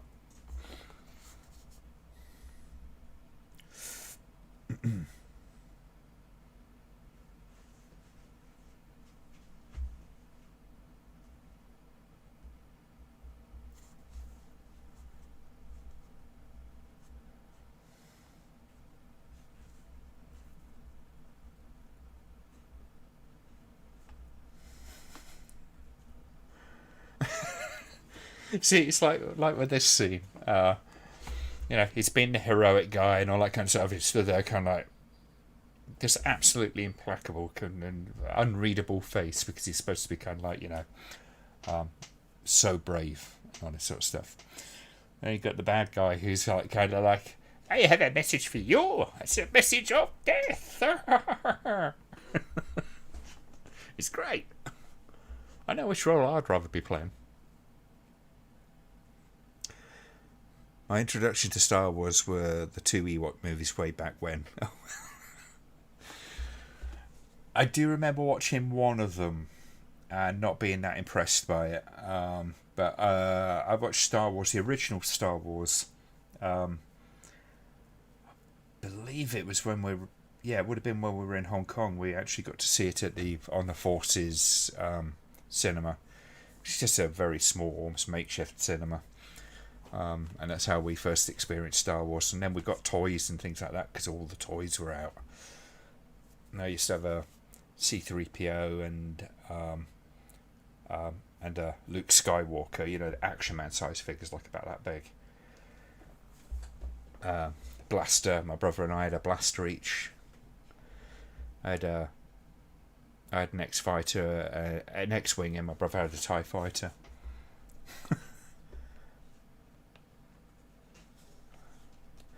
Most of the actors who played heroes in the iconic 80s fantasies didn't seem to do much else. Whatever happened to Ken Marshall from Kroll? No. It is an interesting thing, but like I said, I think a lot of it's to do with the fact that the heroes in a lot of these movies aren't that interesting as characters, because there's so little you can do with them as an actor. Generally speaking. So playing the bad guys is generally a lot more fun. And a lot more eye-catching.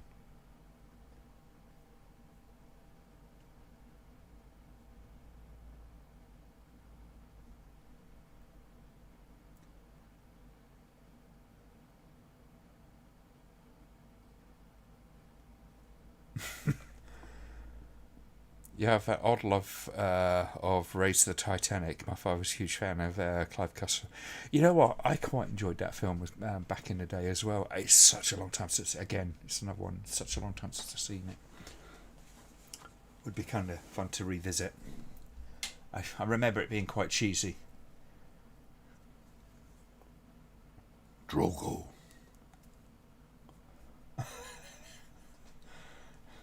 Even when his face is completely covered by the mask, you can still see him hamming it up. He's clearly having so much fun with it.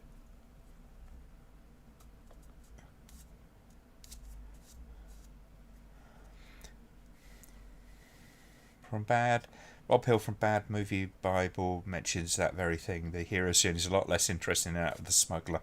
Yeah. Because the heroes tend to sort of fit within a very kind of narrow set of parameters. And so there's very little scope to be interesting, because to be interesting there's usually a lot more conflict involved, personal conflict and ethical conflict. And that's why bad guys can be interesting, because they can be bad guys, but bad guys for a good reason. Or for interesting reasons at the very least. Whereas the hero, generally speaking, not always, but the hero tends to be pretty straight down the line. They've got to be the swashbuckling hero or the strong silent type.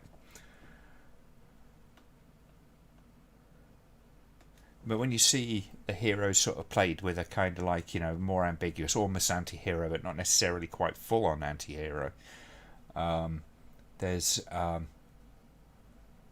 that's when they become a bit more interesting. But still, they have to end up being the good guy, so it's a little bit kind of less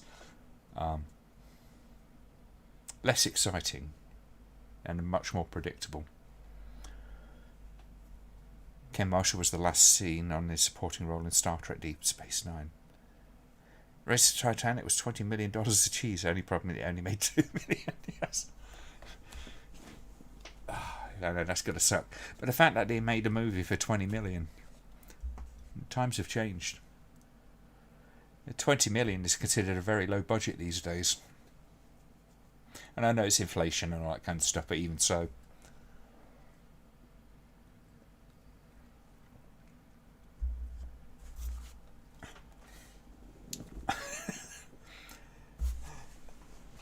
I love the way he sort of relaxes after that line. Land! Oh, now I can relax. It's okay. Line delivered successfully, sir.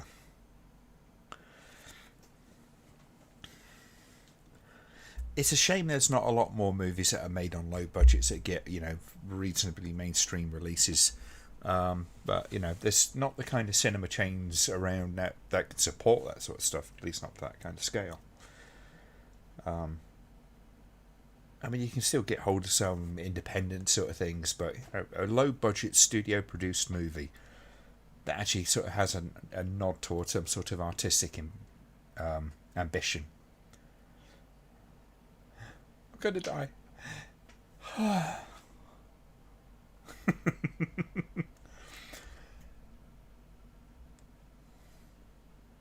She is pretty as Catriona McCall.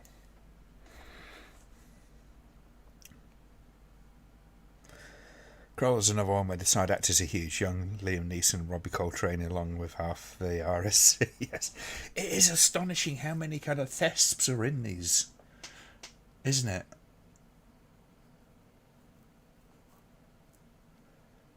But the thing is, theatre doesn't really kind of offer a lot of money, even for a fairly big name. Compared to films, it's not that much, generally speaking. Yeah, so even back in the day. So they would, supplement their incomes by doing this. And people don't always realise, especially in Britain, much more so than America, being a big name was not a guarantee that you'll get a hell of a lot of money.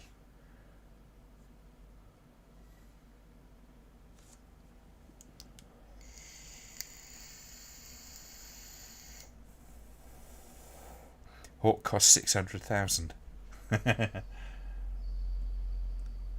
And you know what?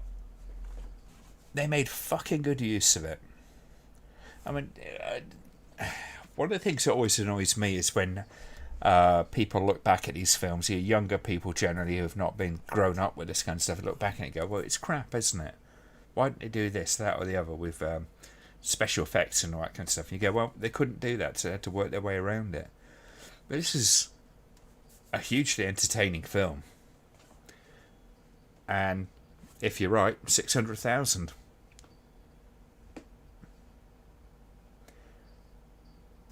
And it's an exercise, even if you don't particularly enjoy them as a for what they are.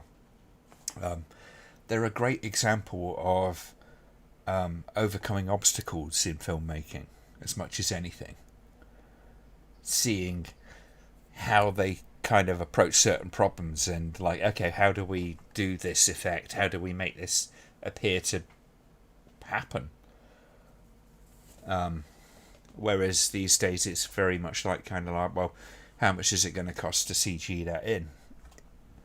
And I've always said with like stuff like CG and stuff, CG is a very useful tool. But it should be just considered to be a tool and not just the the first thing you go to.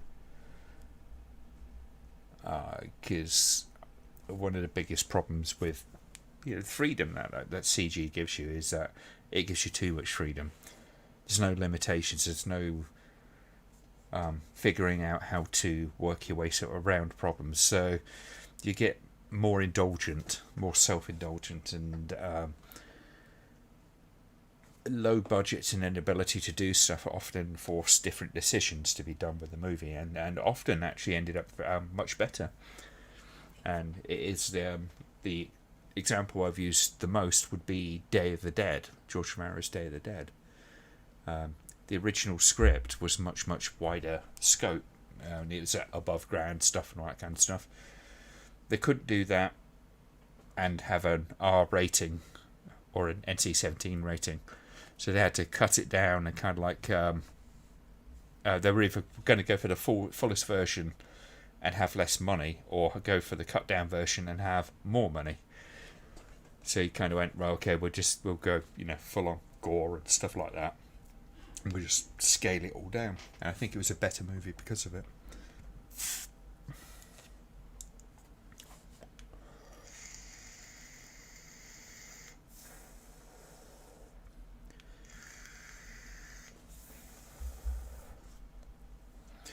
It was the dwarf actors' personalities and physicality that made Time Bandits a far better film than Lord of the Rings, especially The Hobbit. I've never been much of a Lord of the Rings fan. I thought the Lord of the Rings films were they're pretty damn good, but they don't really do it for me. I don't think there's much I could really fault them on, other than being a bit self-indulgently long. But the Hobbit ones were just an example of corporate indulgence. Peter Jackson didn't want to do them, and they forced a lot of extra stuff into it that wasn't in the book, just to make it into a 3-parter. It's like,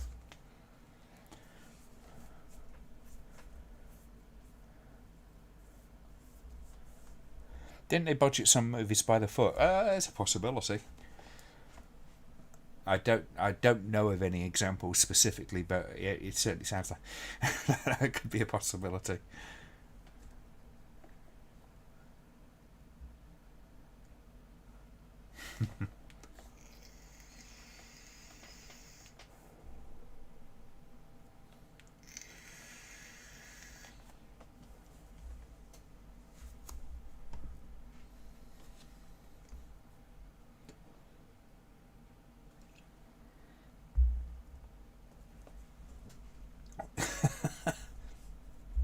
Got a bit of a kick to that bit.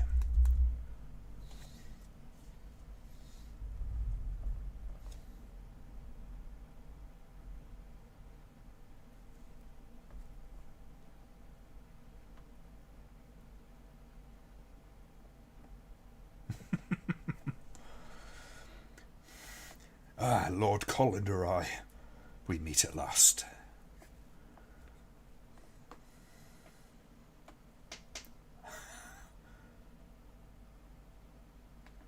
I'm changing the bargain. I miss a perfect opportunity. I'm changing the bargain. Pray I do not change it again.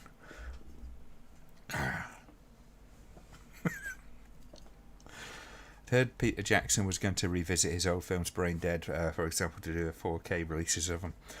I just kind of wish he would make a new one, more than anything. I don't think, certainly, bad taste shouldn't be kind of overly sharpened, overly upscaled. I think it won't benefit from that. That nun looks like she's not to be trusted. She's a bit shifty, isn't she?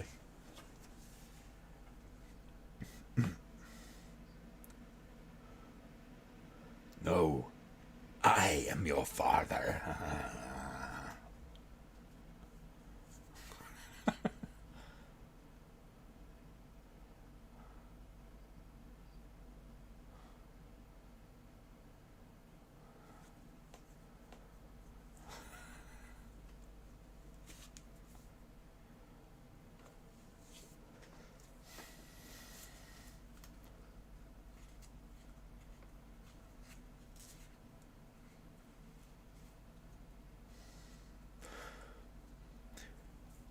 Peter Jackson were to go back to slapstick, I'd rather he'd made something original. Sequel to Bad Taste would probably be disappointing. Yeah, and I think if he does whatever he does, he should go back to kind of practical effects and stuff like that. CG, I wouldn't say you can't use CG at all, but it should be there to assist certain aspects of the image rather than to be the entirety of the image.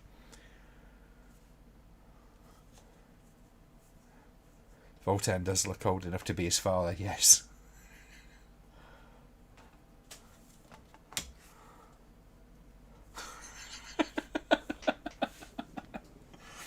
So just careful chewing the scenery around here, because it is all kind of like, polystyrene, and that's quite toxic.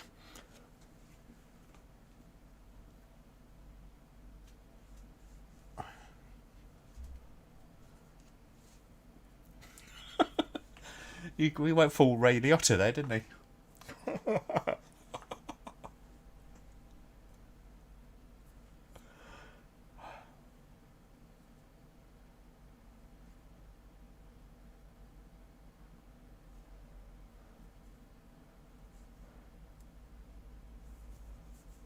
Oh, he's totally trying to push it absolutely as far as he can push it, and see if the director goes, Jack, could you just dial it back like a couple of notches, just a little bit, please?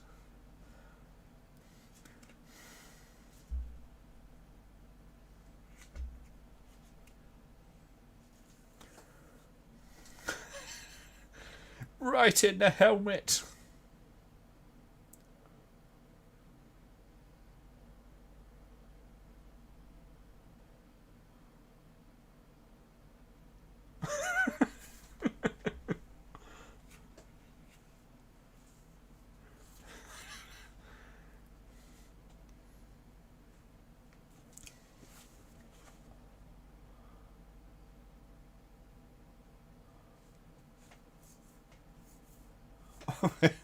Ooh, sounds like the guy's got a plan. So thank God for you. Oh, well, yes, we must escape somehow. Oh, good on you, genius. Good on you. Thank you for being the tactical mastermind in the room. Just when we were so bereft of ideas that we didn't think that escape was kind of important.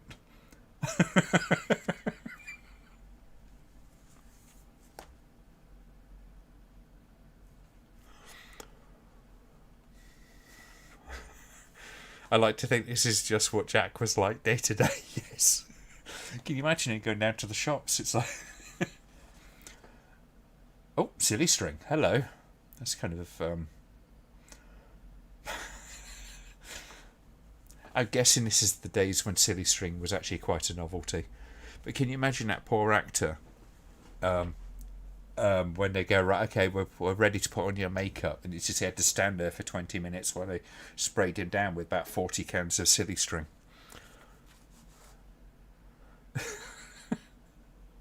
But yeah, Jack Palance going down to the shops, it's like, pint of milk, please.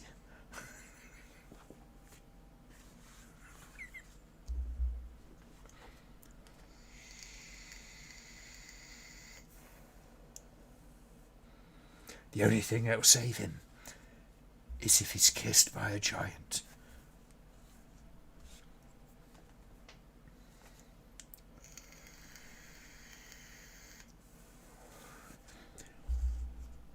Oh, come on, come on. Zombie dwarf. Zombie dwarf. Zombie dwarf.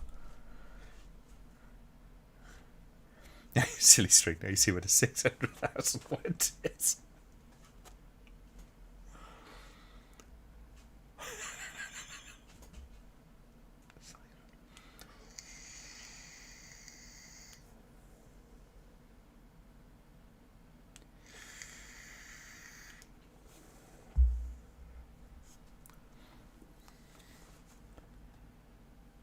Did you live in Hong Kong? I was in Hong Kong for a couple of years because my family was in the forces. Yeah.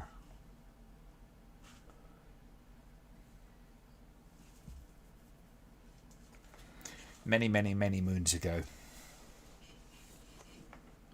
Fascinating place. Got a lot of memories, even though I was so young.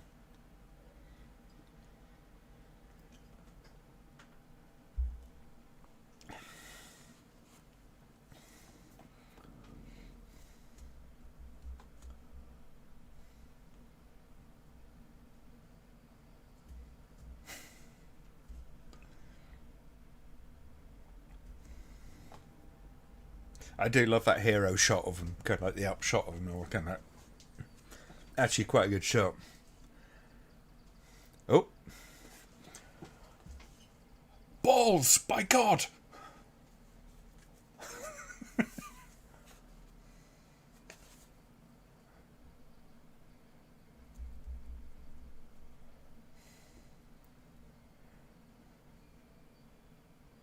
Seems like cheating that the heroes have what is essentially like automatic weapons in this era.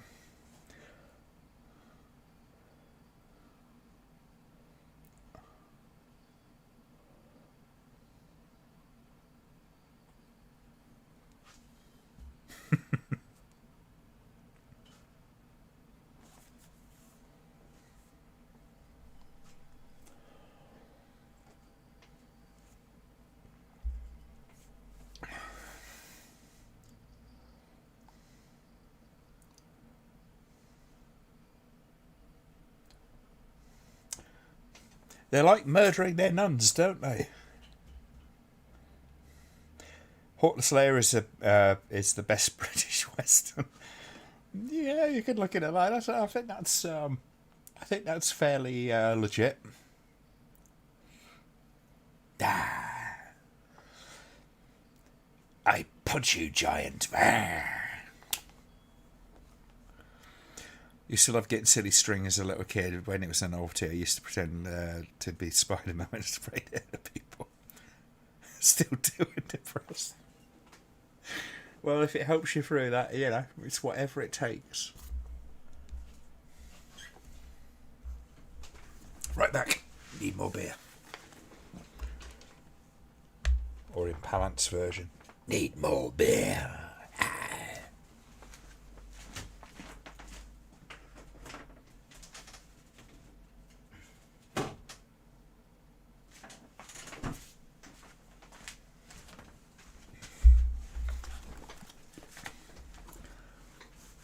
Did you miss me?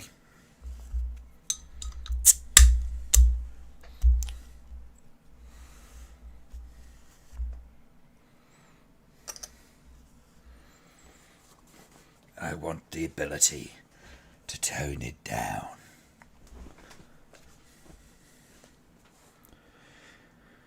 Is it wrong to expect Ogilvy to turn up with a needle full of flu jabs as late stage?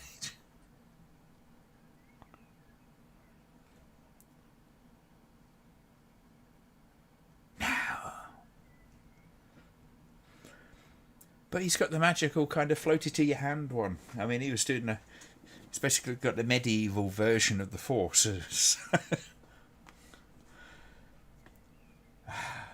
God, villains can be dumb. Hasn't he been watching the rest of this movie? He must know that he's got this ability.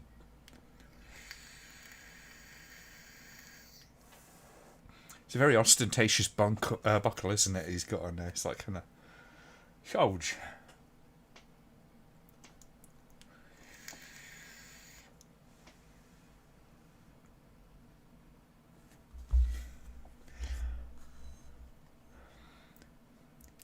Can you even make out in a Western films in Britain, not neo-Westerns, I mean 1980s Wild West setting Westerns? You'd struggle because of the countryside. However, Westerns as a genre, you can certainly play with those kind of things. I mean, when you look at Peckinpah's Straw Dogs, as a for instance, that is a good example of those of how that can be done in Britain. And there are numerous films, several films, which kind of follow that sort of structure of a story of like a Western.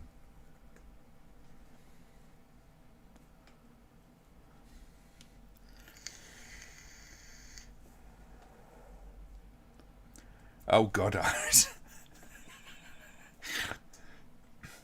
Jack Palance throws one of the nuns, it'll be a real nunchucker.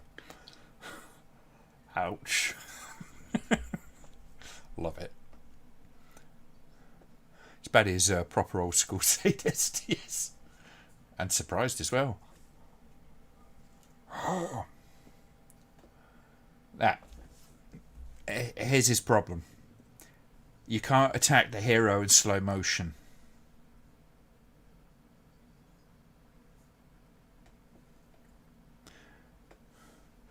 A movie on YouTube, Karate Nun, a lesbian nun with a thirst for vengeance.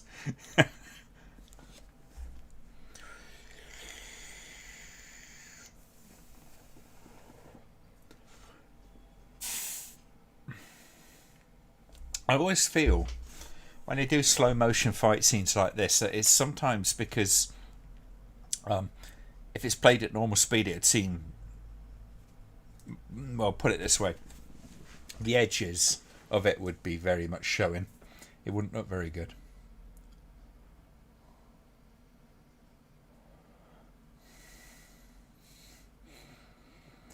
Not a drop of blood on the sword. It's very PG friendly, this film.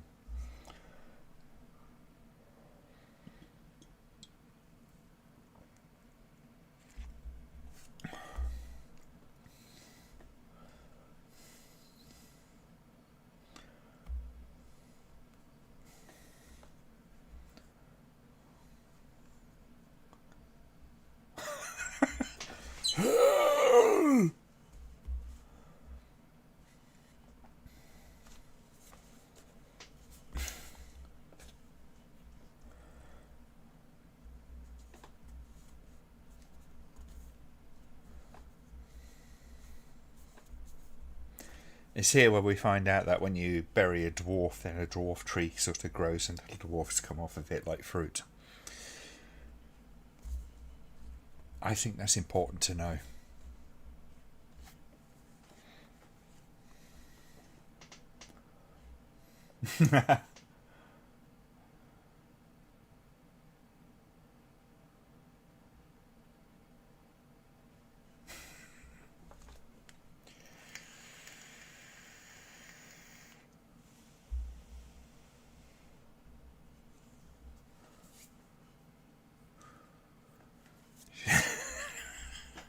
Yes, they are, Kerry. It's a good evening for it, isn't it? Chat, you have been wonderful tonight so far.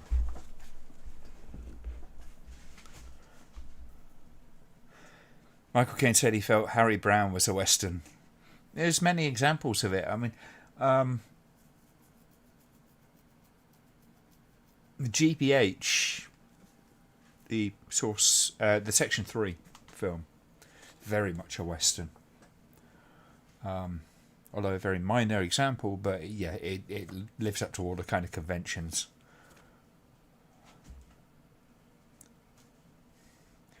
Those nuns have got some dirty habits. Thank you.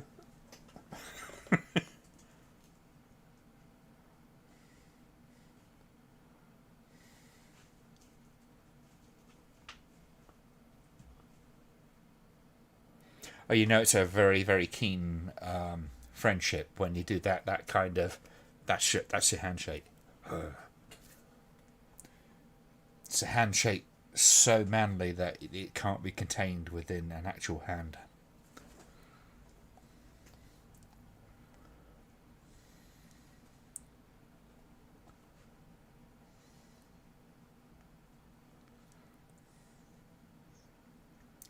No, Beast of the Wicked, yeah. Apparently they were planning a sequel to this, but as it fared poorly at the box office, it was never made. Which is a shame. There you go. Well, I don't know about you, but I enjoyed the hell out of that. A Western set in Manchester, what next? A science fiction set in Birmingham. But, yeah. That was awesome. I hope you enjoyed that as much as I did, because that was a heck of a lot of fun. I mean, it's cheesy as hell, and Jack Palance is just completely making matchsticks out of the set. Literally, not one set piece that didn't have his teeth marks in it by the end of the show. But what the hell not? Oh dear, oh dear. But yeah, clearly planning a sequel, and it is a shame that it didn't happen. But then again, maybe it's good just because it is what it is. Sequels don't always work. But they'd have had to have resurrected a couple of the characters somehow. But they've got a witch there. Maybe she's a necromancer type thing. And they all lived happily ever after, except for the ones that didn't.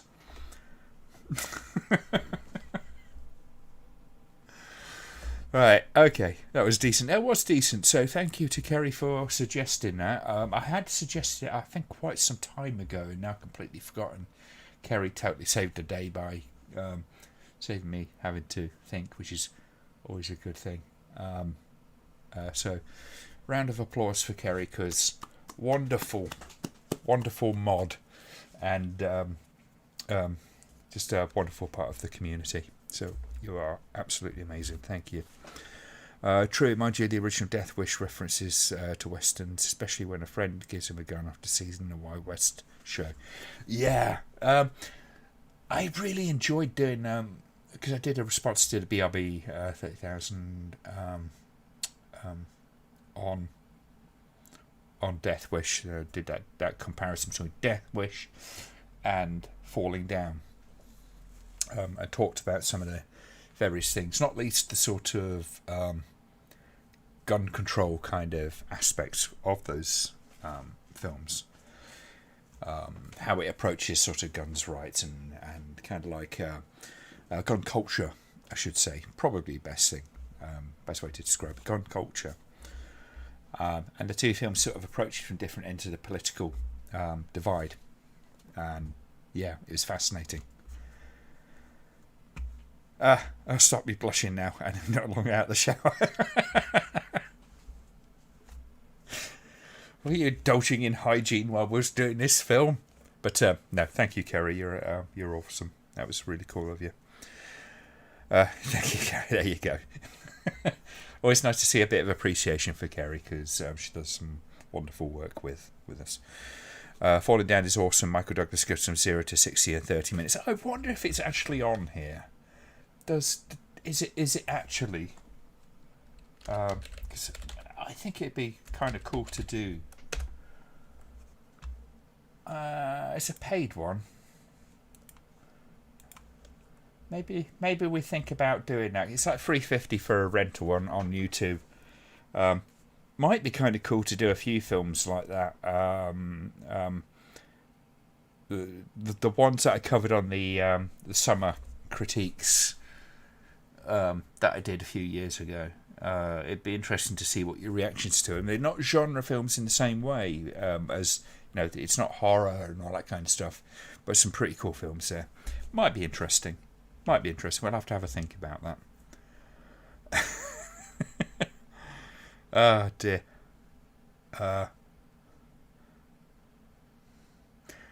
Bloody Jack Bretts is in Falling Down as Iraq Golf. Yes. I mention this because he was in some of the most impoverished spaghetti westerns of all time. Okay. Kieran is another one that's very much an encyclopedia of these kind of films.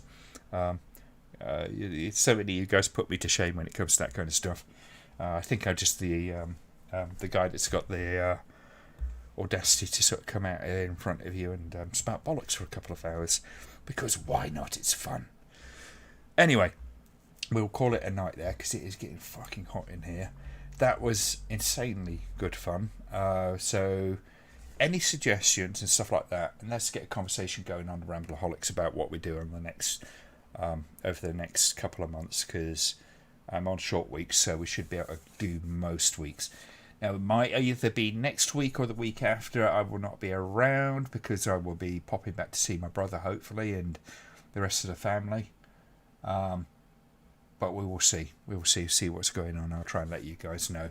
I try to be better at the social medias, all that kind of stuff. But I'm going to say good night and thank you so much for joining. And I hope you had as much fun as I did, because I really did. Yeah, yeah, I'm so fucking glad I did this tonight, because it's just been a blast. You guys take care. Enjoy the rest of your weekend, and I will see you at some point soon. Night night.